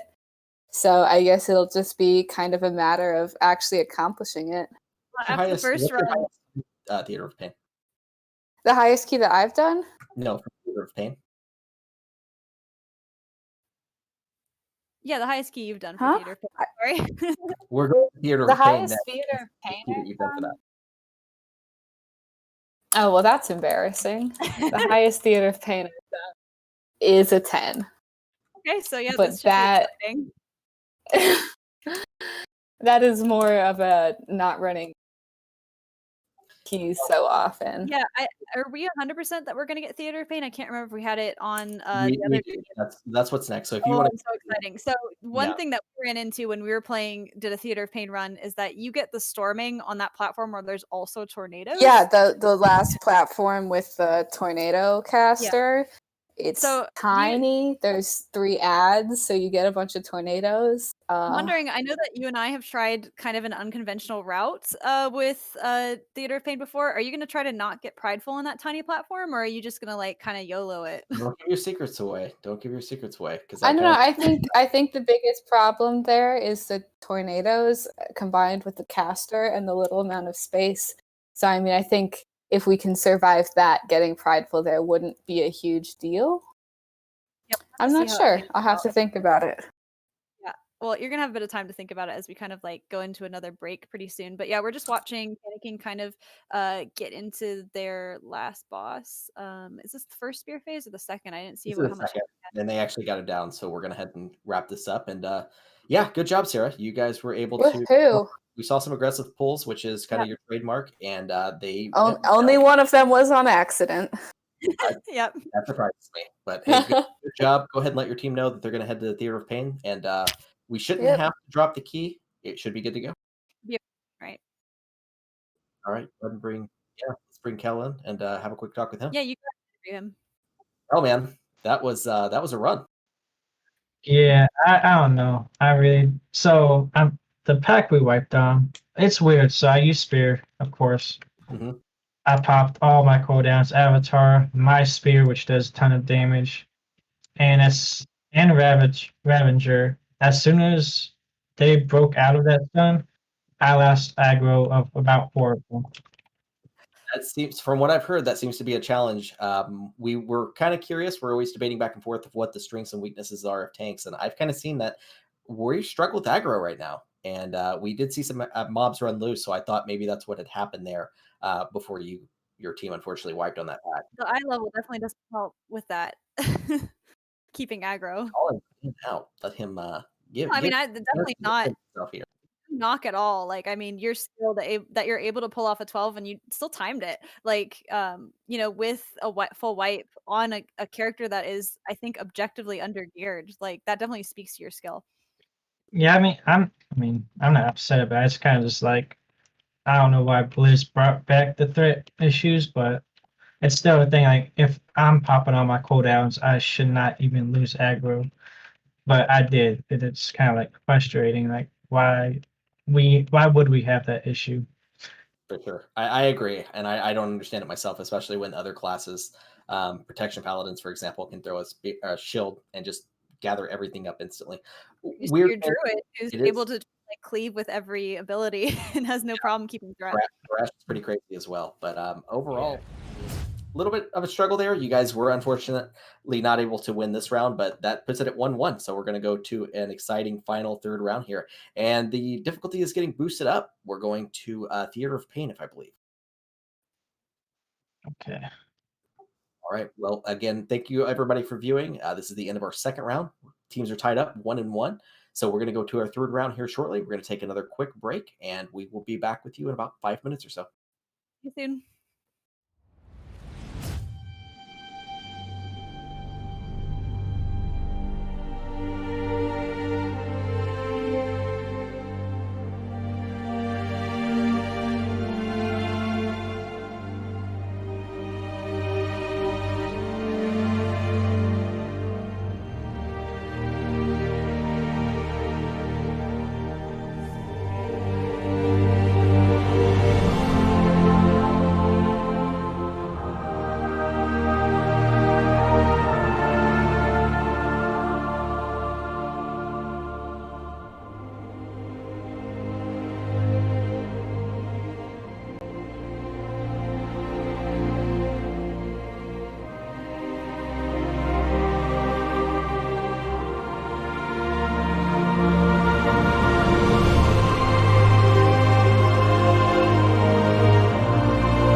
welcome back, everybody. Well, we weren't sure how this was going to go. We are going to a third round, and unfortunately, sometimes RNG, as everyone knows, it's not in your favor. This time, apparently the game wanted us to have 18 different Spires keys, so we had to do some readjusting with teams here and make a switch. So some teams are kind of deserting their friends here, and we're going to be changing to DPS to make sure that we can make sure that I wasn't lying and hyping up TOP for no reason. But we are ending with Theater of Pain, and Dally and Channy Boy have switched teams to make sure that we can do this. Yeah, I this is something you wouldn't get in MDI, but you get to see it in MDL. But yeah, it's because at the last minute we had our dungeons lined up, but we had somebody drop out, and somebody else had to jump in, so we kind of missed our keys up a little bit. We didn't change our plan until right now. But yeah, it's fine. We're switching up cast members to melee DPS, so we're gonna have to see exactly how that pans out. Well, like I've said before, this is the fun of it is, we're not the NBA. We're definitely playing at the middle school level here. So sometimes a kid leaves schools and switches and you got to bring somebody else in. Well, I think you gave us a little bit more credit. Here. You said we weren't NBA, we were Harlem Globetrotters, and I think everybody loves them. Yeah, well, I suppose so. I don't know if any of the Harlem Globetrotters would switch teams to the opposing side to show off some. I don't even know what they do, to be honest. I just know the name. So maybe that's something that we have on the Harlem Globetrotters. We're willing to mix it up a little bit. I guess so. Well, speaking of basketball, we're going into Theater of Pain. So what does that have to do with basketball? It does not at all, but I'm just trying to segue into Theater of Pain here. So we're going to end our night. This is the first time, actually, in I think 6 weeks that we did not have a blowout. We didn't have a 2-0 victory for a team. We're actually 1-1, and we're going to the third and final round here to our thrilling series of the Standard Cup. And as always, we do have some prizes as our teams get ready. I'm going to go ahead and show off our cups this week. We have, for second place, we've got the ever popular Spelling Bee Champion prize. That is a great cup for runner-up. Very coveted. Yeah, indeed. And then for the winners, we have the Award of Excellence. So very big prizes to go. And these will go to the MVPs, correct? At this point, they may go to just the people who were nice enough to swap for us, but we'll have that discussion. Oh, I think that's a really good idea. I think that's a brilliant idea. But how do you, since they switched teams, how do you decide who's the winner and who's the loser?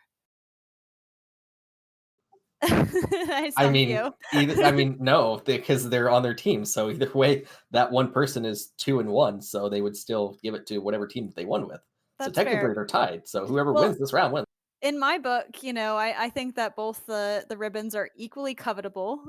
They're both very beautiful and they're both very nice. So I agree. Unfortunately, no, I don't have the budget to pay for a Blizzard tournament realm license. If that was the thing, I would absolutely do it. If I had to take out a loan to do that, that would make our lives so much easier. But I kind of like the kind of just the low budget thing that we got going on here, because you never know what's going to happen with this. Looking forward into the future, we might get big, we might get some donations, and we'll be putting that forward into prizes. So indeed. And this is one of the, as we were kind of panicking about this, very fitting with the team name, about this during the break, I was kind of wanting to call on my dear friend Lithian, who has about 40 different level 70s or 60s. I'm sorry. We love Lithian. He definitely could have had an alt to come in here and do low DPS, but at least find us the key. But maybe next time. It's a shame he's not running tonight.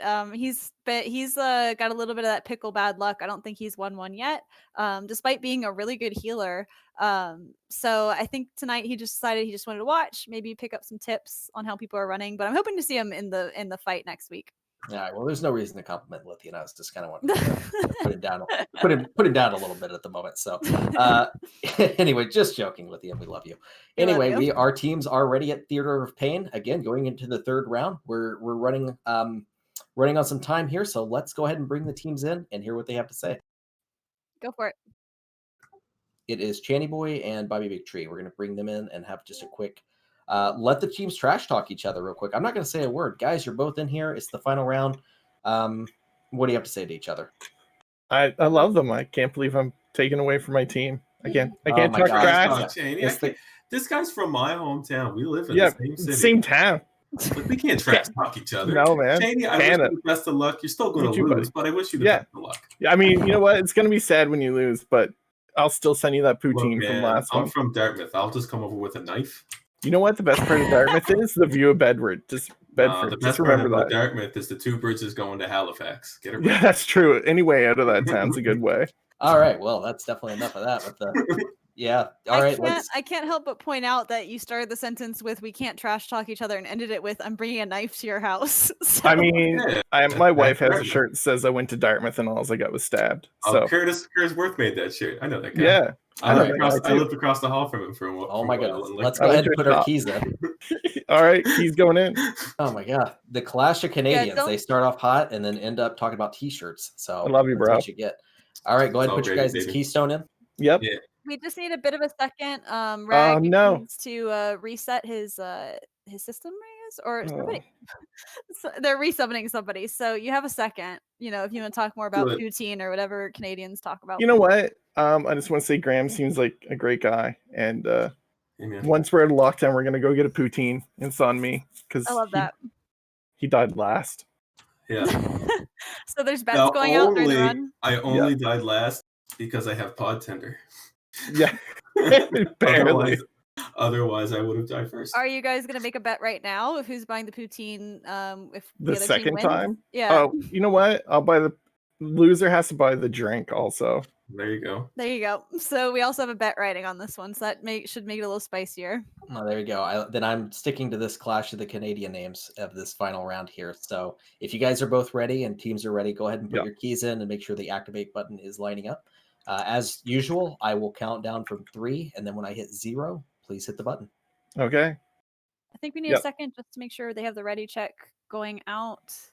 Apparently, I said ready, and someone said yes. So. Who's the leader? Throw out a ready check. I don't know. I'm not the leader. I'm just the person that got traded. Like, yep, we're ready. Apparently, yep. All right. Okay. I brought you both in here because you have the keys, so you both have it in and ready to go. Correct? Yep. I'm ready to hit the button. We're waiting on. Okay, my team's all here. And was this a 13 or a 14? I missed 13. It. Okay, 13. So not as big of a jump up as we were hoping for, but still should be exciting. It's a jump up that we definitely can see that we need based on the team. So, yeah. All right, best of luck. Bring your hostility into your channels, and I would like to say we are adding a prize that the winning team will get a free carry through Heroic Trial of the Crusader later this week. You're just making me want to lose. Okay, so everybody get ready. I know that is really exciting. 3, 2, 1, 0. Good luck. Oh, perfect timing. Good. That's what we like to see. Okay, so we have a new grudge forming here, a feud brewing between Channy and Bobby Big Tree. I could definitely feel the hostility to them. So I do love to see that everybody's becoming really good friends. I know that they've kind of, talked a bit about living in kind of the same town, but it's nice to see like that they're actually running together, getting some dungeons in together, and becoming friends. Yeah, absolutely. I mean, I've met a couple people that are really close to my hometown in Indianapolis that have just randomly been 30 minutes away. So it's always nice to see. It's especially in small communities like ours that only have less than 100 members. So for that to line up, it's always neat to see, and just how small the world is. We have a lot of Canadians in our group too. It's kind of shocking. I guess we just attract the Canadians to join our community. So we're starting off hot here. This first pack went down really smooth for both teams, but this Raging Bloodhorn, again, thankfully Midge is on the team to be able to dispel that, because the other team is going to have to deal with it. Again, Druid healers, they're going to be able to toss up hots, AoE heal, it won't be an issue. But if this was now, Druids have a soothe though as well, so on both sides they should be okay. I should have known that you would be the one to know about Druids having stews. So you are correct. So that's a story for a different time. It looks like Panicking is taking an early lead on this. Maybe switching to Channy Boy is giving him a little boost. Definitely giving him a little boost in the DPS. I know that he's a pretty experienced player.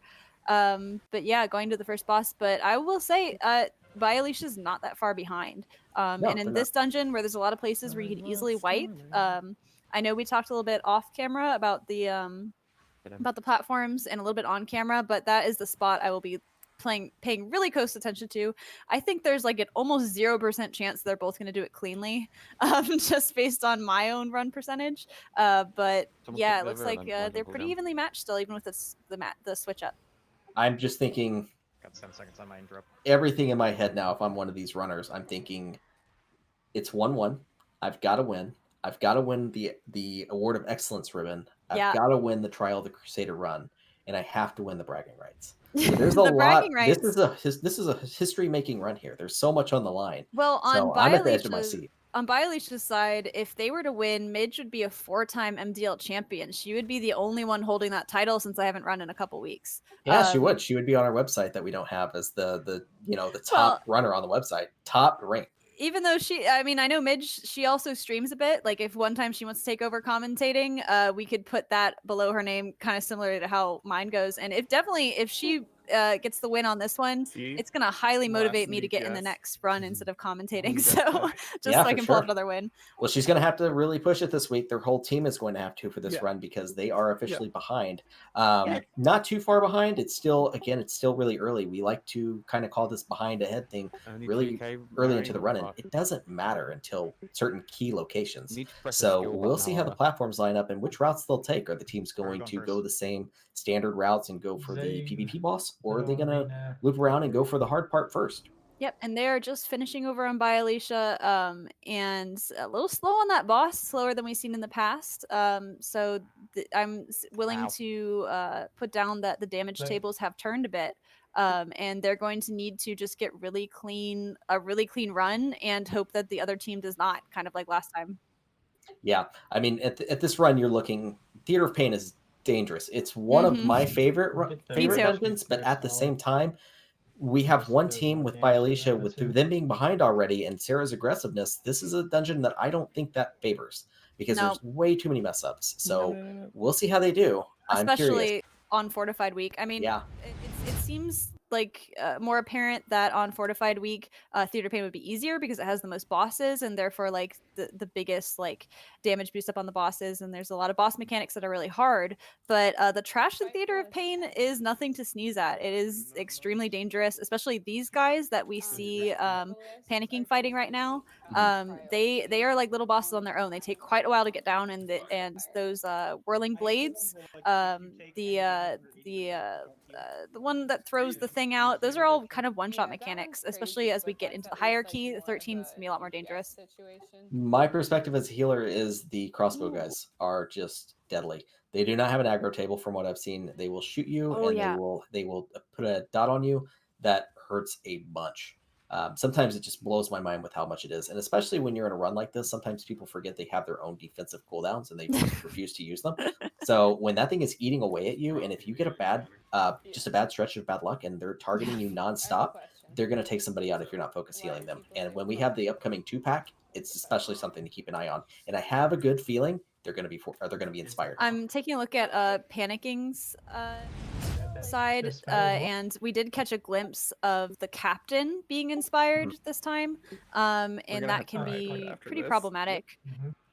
They're gonna have Prideful for it, but that is one that I would probably CC. I ran with Cal actually earlier this week, and that was his call, so I'm expecting to see them CC that captain.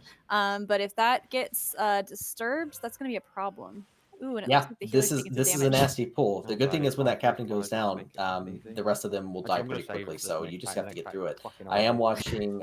Mary's taking some damage. She got poor Mary is not getting a break. No, she's not. Everything is targeting her this run. So that's hopefully that doesn't happen with the crossbow guys because it's only going to take a couple shots to take her out. The other thing I've noticed when we ran with Cal this week is that he tends to pull this big pack around a corner to line of sight it, which is something I don't think Sarah is aware she can do. At least I've never run with her and seen her do it. It might be a little slower but safer is I'm thinking what's going to happen. But yeah, I'm interested to see what the plan is for Panicking as they go into this really, really dangerous pack. I'm seeing some roots taking hold of the captain. They're going to pull back in LOS, so that's very smart. That's so nice. It gathers these guys up. Even if the CC breaks, they're going to be far enough away from it. They're going to kill it way ahead of time, but it's a good safety measure. Again, with Prideful, they're losing some time here, but I think I'd play it safe than sorry.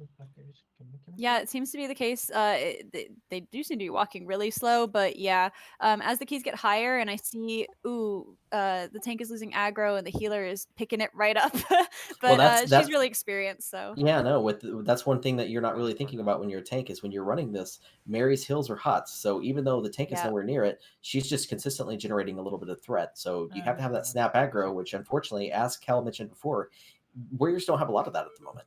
As somebody who's a tank but frequently pulls aggro on that pack, pack is extremely dangerous and can wipe you instantly. I would like to say this is the difference between the groups because they CC'd and played it safe. Sarah, being Sarah, charged right in. I seen her blow her Ancient King's debuff, so they'll make it through this. I think it's going to save them time, though. It looks like, I mean, they have the damage. They definitely have the confidence, the aggressiveness, and I think that's actually, yeah, it gave them a boost, and now they're catching up just from that one play. We're pretty much neck and neck. I mean, they're the same enemy here. This guy's a little bit safer than some of the others. You just have to be careful with the guard, as we can see on Panicking side. As long as the DPS are taking this guy down, we're going to have a really fun boss encounter coming up. They're going to have to be careful with their footing. You can definitely see the difference between tanks where Cal played it really safe because he's used to tanking higher keys like 18s plus, where you absolutely have to do that. And Sarah, who's tanking more keys around the 13 level, is confident that she could just handle that. And just charge right in and was able to save a whole bunch of time. And it looks like they are absolutely neck and neck on this guy. Yeah, I mean, again, like you said, that's an advantage that we didn't really consider. Or I kind of mentioned it at the beginning, but Cal is a little bit more used to these higher keys, so sometimes you just forget that there are some risks you can take as opposed to making sure every pull goes super smooth. For sure. Yeah, maybe doing everything by the book isn't what you necessarily need to be doing. Like, Sarah definitely has the confidence and confidence in her team that they can get stuff down and her not have to worry about it. She's got backup, she's got bubble. But yes, and I also want to mention, remember, like, Sarah also said she's only done a 10 of theater paint, or completed it. I know we've done, I think we've even tried a 15 together, but she doesn't seem to be feeling any pain here. No, she doesn't. And hey, that's great to see. We'll see how she does in later keys, because even though she's only timed to 10, she's definitely done it on higher difficulties. Oh, for sure. And she absolutely could time 15, just like, see, you get unlucky sometimes. Yeah, you do. And Fortified Week is a bad week to get unlucky. There's a lot of things that can go wrong. But we'll see here. I'm curious to see. At least one thing we can confidently say, that if she times it, and as all of our teams have done tonight, they haven't had any issues timing the dungeon. They've had over 5 minutes each. I think one team were able to, or her team actually was able to +2 the Spires with almost 10 minutes to spare. So this will look good for her IO. And if anybody does Mythic Dungeons, apparently in this day and age, it's not about your gear score, it's about your Raider IO score. So this will be very good for her to increase that number. And we are absolutely getting to the point where I think we're building up to, somebody getting hit on by Aleacha's side, Midge getting hit, but surviving it. It's not Tyrannical Week and not too high of a key, but that's something that could be a huge problem.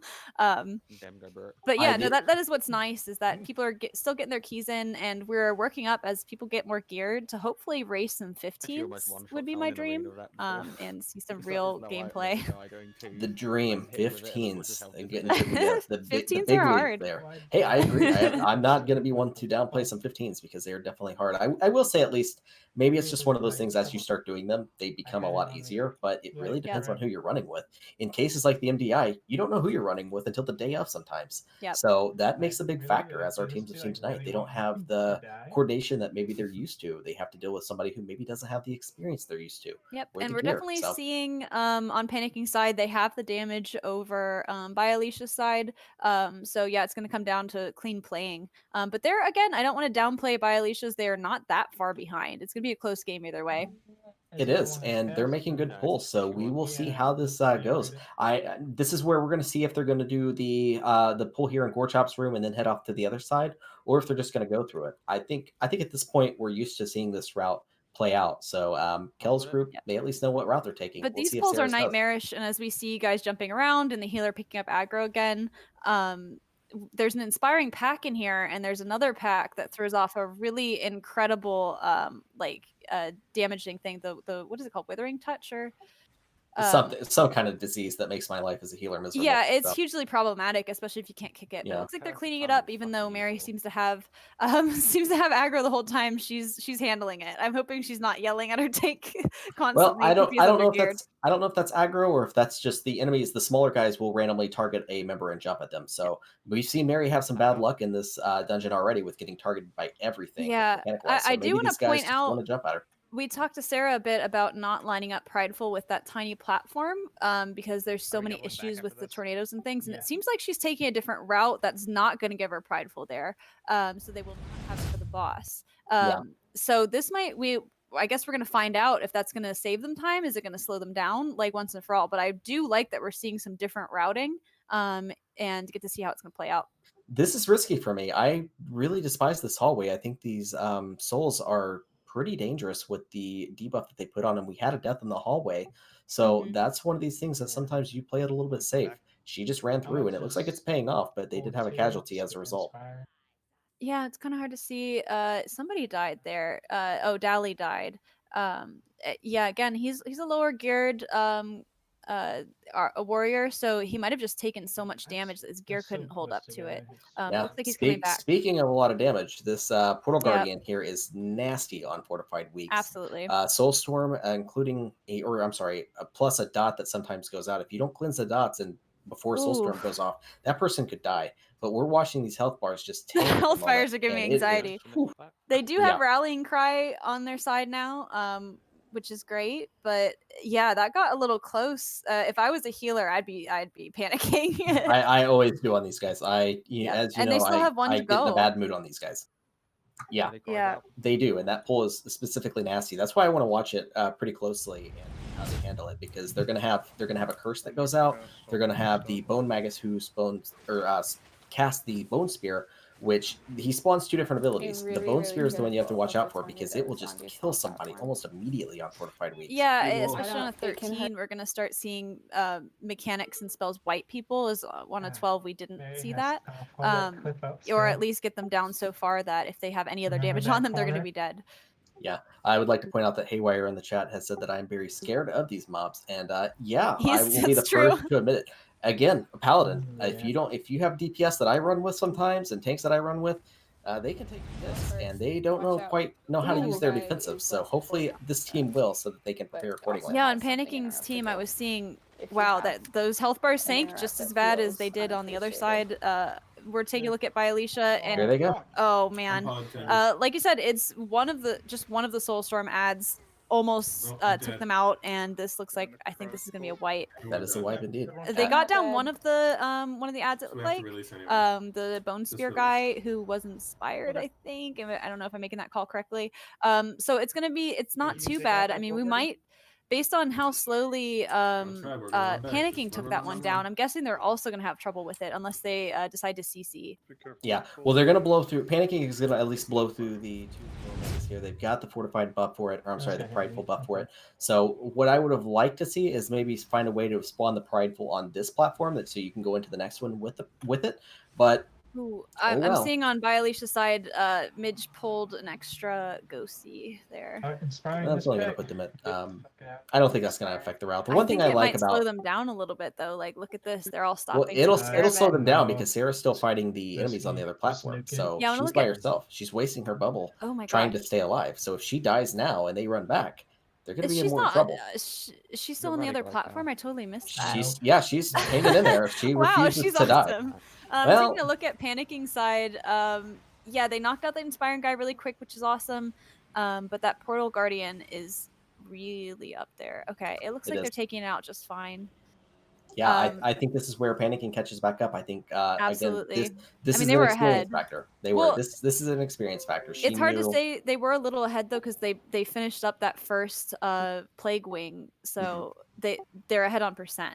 Right. Well, as I was saying, Mary she knew what was coming with that pack. It takes you off guard. If you don't know what's coming, it does a lot of damage. So she was at least prepared for it and knew what was coming. So here's the part I really am excited to watch. Who dodges tornadoes? Yeah, it's who dodges tornadoes, because not only do you have the storming tornadoes, which can knock you up in the air, and you have the Death Winds tornadoes, and as you see, they're getting really close to each other. The Death Winds tornadoes can knock you into. And there goes somebody one. just got knocked off. Hopefully, it wasn't somebody.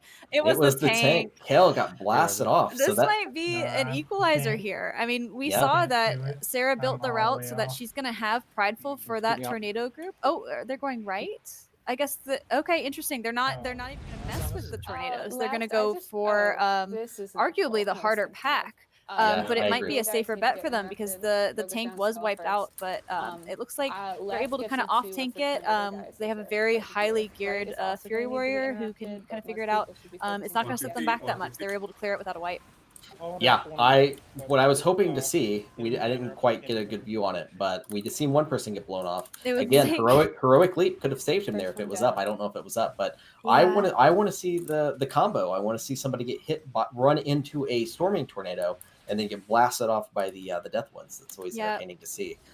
Not wishing teams any bad luck, but for my own personal entertainment, it's always fun to watch. Okay, Panicking is having, Panicking is stopping. They're waiting for the tank. I see a lot of looking at the map, trying to see where their friend is. Kind of an awkward spot. You can't do any. You can't do anything. Yep. When you rest there, if you get blown off, you can't rest. So they have no choice but to wait. Aleacha is taking. It looks like the lead. I mean, we have to remember that they're behind on percentage. They are, but they're on the same platform here, and this will be another one that could potentially wipe a group. Yep, it's hard to decide what to focus on. I'm definitely like my eyes are darting between both because if you die here, it is the longest walk back. And if you get knocked off, you can't be battle res or res. Oh no! We have one death on. Yeah, Dali's down, and he was the one that we had to put over. So that's got to be stressful as the member. Oh my gosh, Bobby looks like he's going down too, but to damage, not to tornadoes. So that's good. And they are not going to get prideful here, so it's not that big of a deal. They can just res Dali if they make it through. Sarah's taking some hits. Midge is getting hit by tornadoes as well. Now on the other side, Nicola's gone down as well, so they're going to get. This isn't a good spot for them. I think they're going to wrap this up, but they're not going to have prideful for this boss, so that's really going to affect them. And then on the other side, Channy died, and they're getting prideful, and they're going to have to wait for him to come back because wait, did he die? He just died to damage, or did he get knocked off? This is a wipe on by Aleacha's side. They were not able to get that ad down, and unfortunately, they had the caster mob at not even 0.01% health. Are you serious? It was pretty much 0%. And I'm having trouble keeping track of what I should be watching because there's so much exciting stuff happening. I can't wait to watch that back and see. That's got to be a miserable hit. It does. And you mentioned the damage again. This is why this dungeon and why I'm, as a healer, I'm so hostile against it. Every pack in here does something that you don't expect. I watched somebody get hit by a bone spear, and their life just got nuked. Trash is hard in Theater of Pain. It really is. I mean, you think, the bosses are going to be a nightmare because there's so many of them, but I think it's probably got the second or third worst trash out of all the dungeons. So we got it. Definitely up there with Spires of Ascension as far as danger. Yeah. Well, hey, at least they're being smart here and summoning their buddy back so that they can quickly move on this boss. That really hurts them because they lined up the prideful intentionally for this boss, and they've unfortunately wasted about. That's where I thought 85% of it. Yeah, I thought Sarah had the strategy on it because she decided there's too many factors. Somebody's probably gonna get knocked off. We saw it in both cases happen, so didn't want to waste prideful. But I mean, they still able to carry just a little bit into it. They're not having struggles with the damage.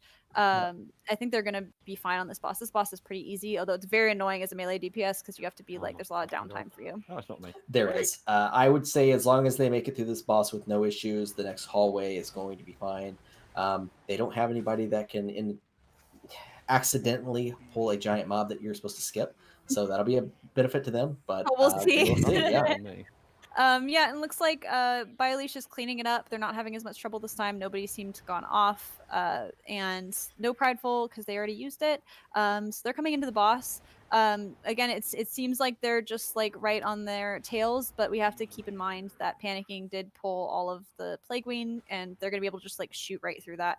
But I'm interested. I'm not sure on Sarah's route where you get the next prideful, if that's gonna be a problem.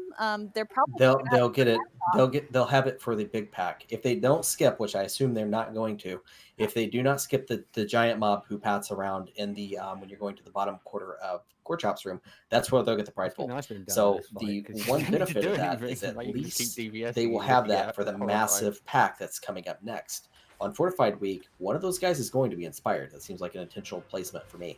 So they'll at least be able to just destroy that group, and instead of having to worry about an interruptible cast that's going to put a healing debuff on everybody. For sure. Yeah, and we're seeing a pretty slow finish on the boss relatively for Panicking. I think that is goes to, like I said, it's a real pain for melee DPS.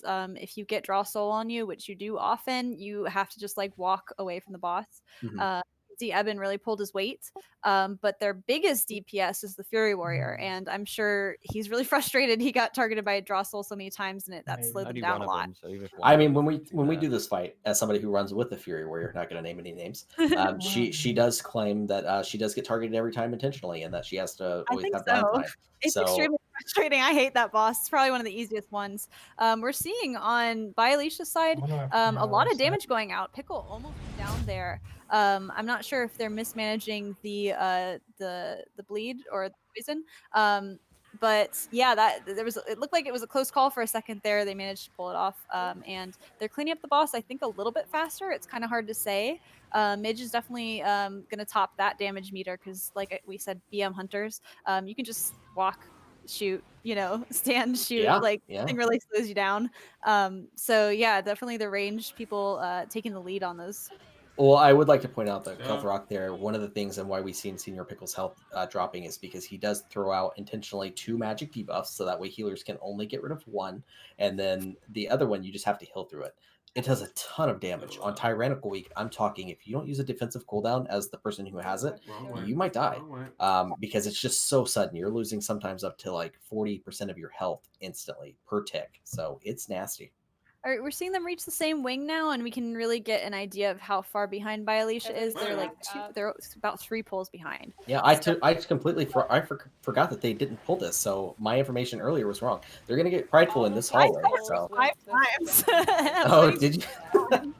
I'm sorry, I was totally focusing on something else, and I thought my expertise there was correct, but I was not paying attention. A super messy pull on by Aleacha. Pickle is down. We mentioned it when the other group was going through it, that this was a scary pull. Luckily you're not too punished for dying here. Like the walk back is like instant, but it's your momentum for sure. Right. We did see on Panicking side is they were successfully able to skip the hallway so that gas was not intentionally spawned, or I'm sorry, pulled. So they'll be able to wrap this up really quickly. They again were wisely using CC to get rid of the inspiring mob, and they're going to wrap through the main threat here really quickly, which is that sludge spitter. And that is where, like, it's kind of hard to make the call, especially if you're not focused on timing the dungeon, but timing it faster than somebody else is like, do you play it safe or do you play it aggressive? And that's something a little different. Like, if you're like, obviously, I think both these teams are going to time it despite blunders. But it's just about being faster, and so sometimes being aggressive is better than being safe. I'm not going to call it yet. I'm seeing as far as timing it, I think both groups will complete the dungeon. But when I'm looking at by Aleacha's team here, I'm seeing 11 deaths already, and we don't even have the final boss coming up yet. That boss is horrible. Thanks for pointing out like the discrepancy in the timers. I didn't even notice, just because they have 2 full wipes on their side. Yeah, that's definitely going to eat away their timer. I think it's still timeable for them. I mean, they're halfway through the Plague Wing and just 2 bosses that are not tyrannical. But even on Fortified, these bosses can wipe you. So, especially the last one, especially with Storming. So, it's kind of like Spires of Ascension, is that it's not over till the last boss is dead. There's no place where you can safely call it like this is timeable or it's not. No. And if you're like me, that's just overly negative. If we have 1 wipe or 1 mishap, you just assume the key's done immediately. So what we are seeing here is even with 11 deaths, I'm assuming that they only need about 1.5 minutes for each boss. But you also have to take into account the RP that takes place before the final boss. Yeah, 1.5 minutes seems really low for the final boss. I'm thinking more like 2.5. Well, if you have heroism, which they should, then it should be able to help them out really well. I still want to point out that they on Panicking side, they don't have heroism. They're relying on drums. So that is a bit of a disadvantage that we threw them, just because we knew they had such experienced players and people going on very highly geared characters. But it doesn't seem to be slowing them down in this run. No, not at all. It doesn't matter because we were able to throw them a little bit of a higher DPS. So again, the disparity of the key that kind of hurts us, but we'll see how it ends up here. By Aleacha's team is having some nasty luck here with the ads, and that's going to be another full wipe for them. That's going to be a 3rd wipe. Yeah. Now we're starting to be up in the air whether or not it's definitely still timeable, but like if they're finishing the dungeon like in this state where everybody's kind of getting a little tired. Yeah, everybody's getting a little bit, beaten down from having so many wipes that more mistakes are going out. But it wasn't a full wipe. I mean, Sarah's still up, so. Well, Sarah's generally always up. Paladin survival is ridiculous. But I would like to say at least one thing that this group has is they know where they're going. We've seen people die in this place, and then when the run was still timeable on an 18 key a couple nights ago, not calling anybody out, but we've seen them die, be the only person that dies, and then just run around, do a world tour of the whole dungeon and be confused on where to go. Thankfully, we didn't do that this time. We were able to gather back up and recover quickly. Oh my gosh, and on the same pole, like literally on the same mob, we're having issues. That was nasty. Ouch, pole is down again. Midge is walking through green. I have a choice, so I'm with her here. I disengage over it, but it looks a little hairy again. How's your hunter progress going? I think I'm at level 34. So you're a master at this point. You know how to disengage. Yeah, it looks like they're making it clean through. War Chop is going down pretty easy. Not seeing too many problems there. Everybody's full health and happy. This is the boss that I think has gotten so much easier the more you've run it. It's very intimidating. The first few times you run in, I think there's just a lot kind of to dodge, and you get really punished for not dodging things. But yeah, as we're getting later in the patch, I don't see it being as much of a problem as like the last boss is. No, I think you learn this boss. There's nothing unpredictable about him. As one of the things that I learned, and again, even with us slowly starting our ascent to the higher keys of 18s or whatever, there's still some stuff that we don't figure out until it's too late. I didn't know that you only get dragged to him if you're out of range. So that's nice to learn as they're wrapping up Gore Chop, but that's just something that took us a while. Only things left for this team is knocking out the final boss here and an RP, and I think they're doing really well. Aleacha is racking up the deaths. I think they're falling prey to the higher level. They're not able to get away with as much kind of like sloppy playing as they were in like a 12, where they're really confident and just eating up some mechanics. And the night just getting longer. You know, third dungeon in a row, you start getting tired. And you know, a couple wipes in, it's just like, oh, another wipe. Well, I want to say that there's something that there was a glaring difference between this pool with both groups. One group CC'd the inspiring mob, the other group, and we're seeing what happens when you do not do that.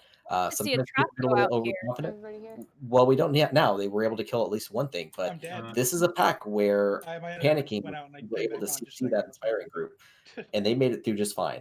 This group hasn't, and it's really hurt them. And I know I remember hearing they had some groans when they heard Theater of Pain. That it is an intimidating dungeon even on Fortified Week. Sometimes even especially on Fortified Week with these like storming in these tight hallways and inspiring on some kind of awkward mobs. But yeah, we're seeing Panicking go into the last boss. This boss is kind of a nightmare. I think it's like the top 3 most difficult bosses from a DPS standpoint. There's just like so much you got to keep track of, and there's just a lot of phases and a lot of stuff to move your feet around, but it looks like they're having an all right time despite being stacked with some melee.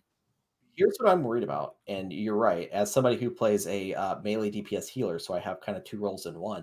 I'm worried about that's the portal that we just saw with the ads that spawn. One thing that, as Kel mentioned earlier, he doesn't really have a way to generate snap aggro immediately in an easy fashion. One advantage is going to have at least is throwing a shield, and it's going to interrupt all those casts, and she's going to gather them and AoE them down. Panicking doesn't have that advantage. It didn't matter. They were able to wipe them out really fast. And I'm seeing Aleacha still struggling on this abomination. Like I'm not sure exactly what's tripping them up. I think the eruption is just getting them a little bit. So they're falling quite behind here. The timer is probably not going to happen. I'm not seeing it. Yeah. They're already looking. They still have this pack to go, which is this pack only takes maybe a half a minute, but the next pack is 2 big guys. It's going to take them a little while. If they want to time this, they're going to probably have to pull the Prideful into the boss and just knock them both out. But that's going to depend. Don't have the experience.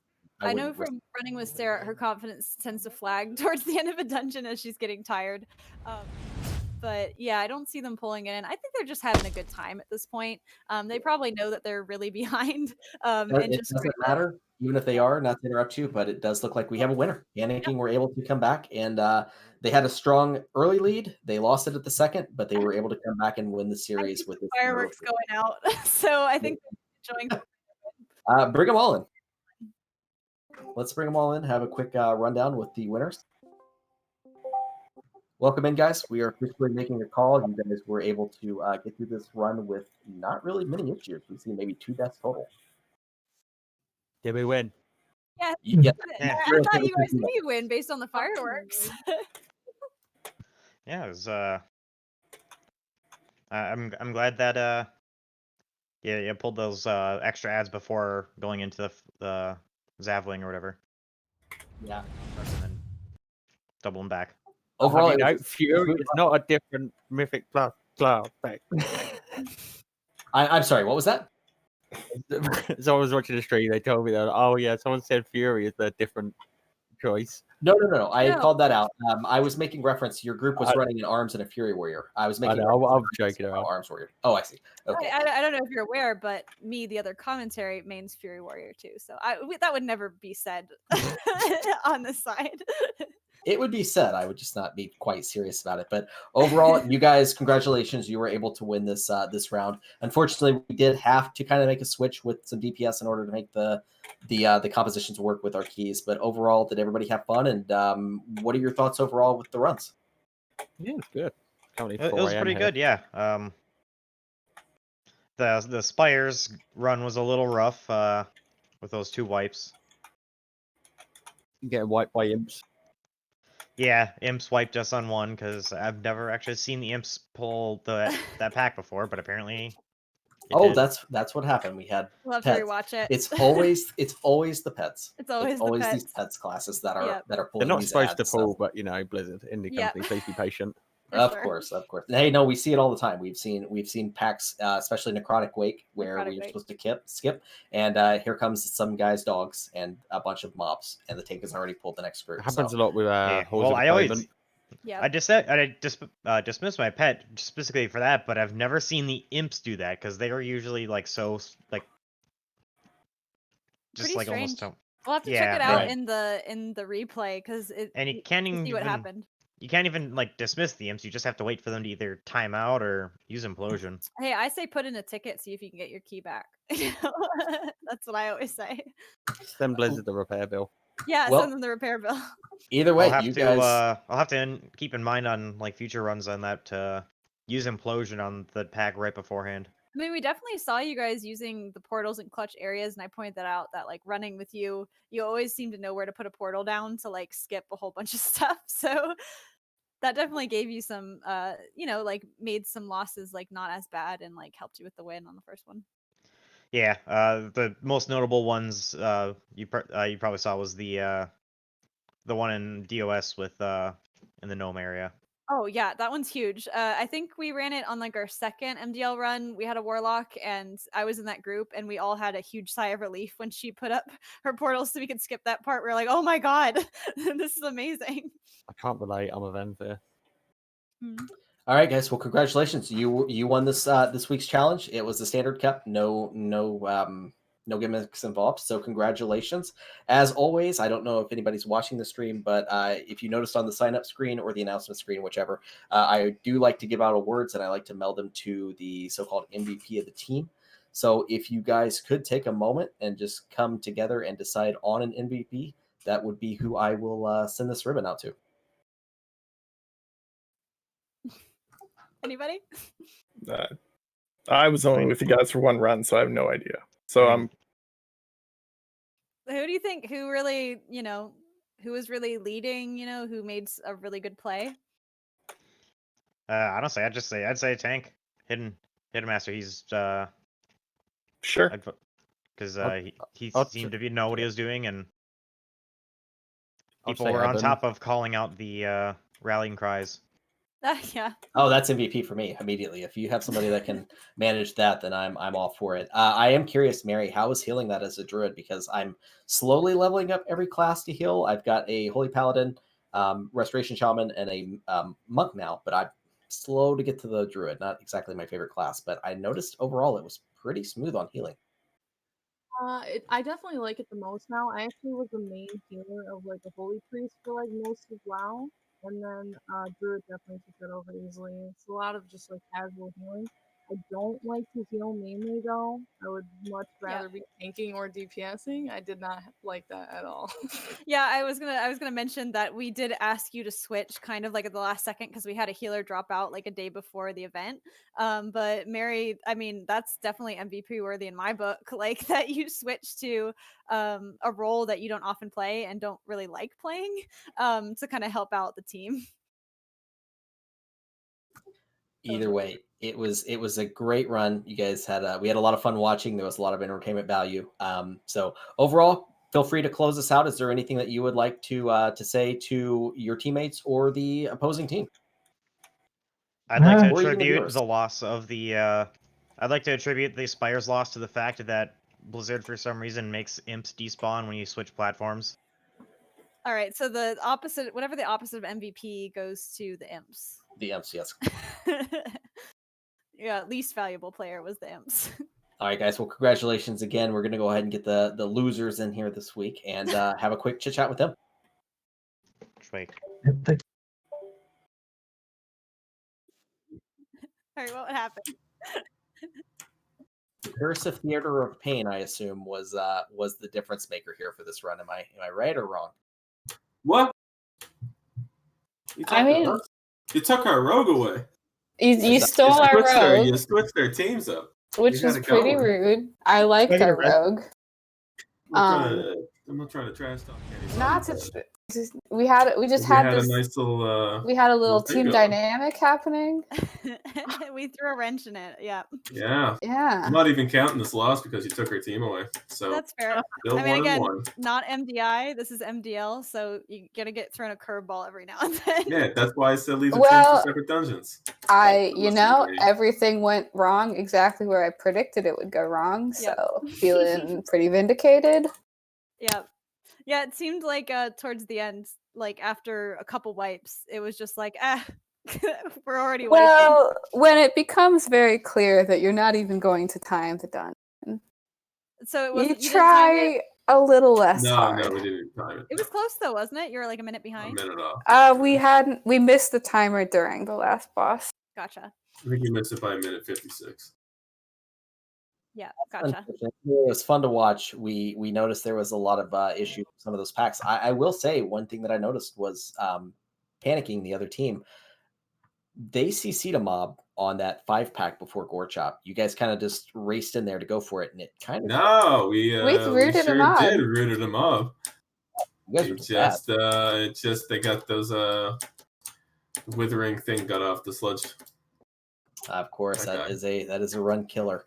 All right, well, unfortunately, as you probably figured out by now, you lost this week, but that's okay. Yeah, we didn't lose because he took our team away.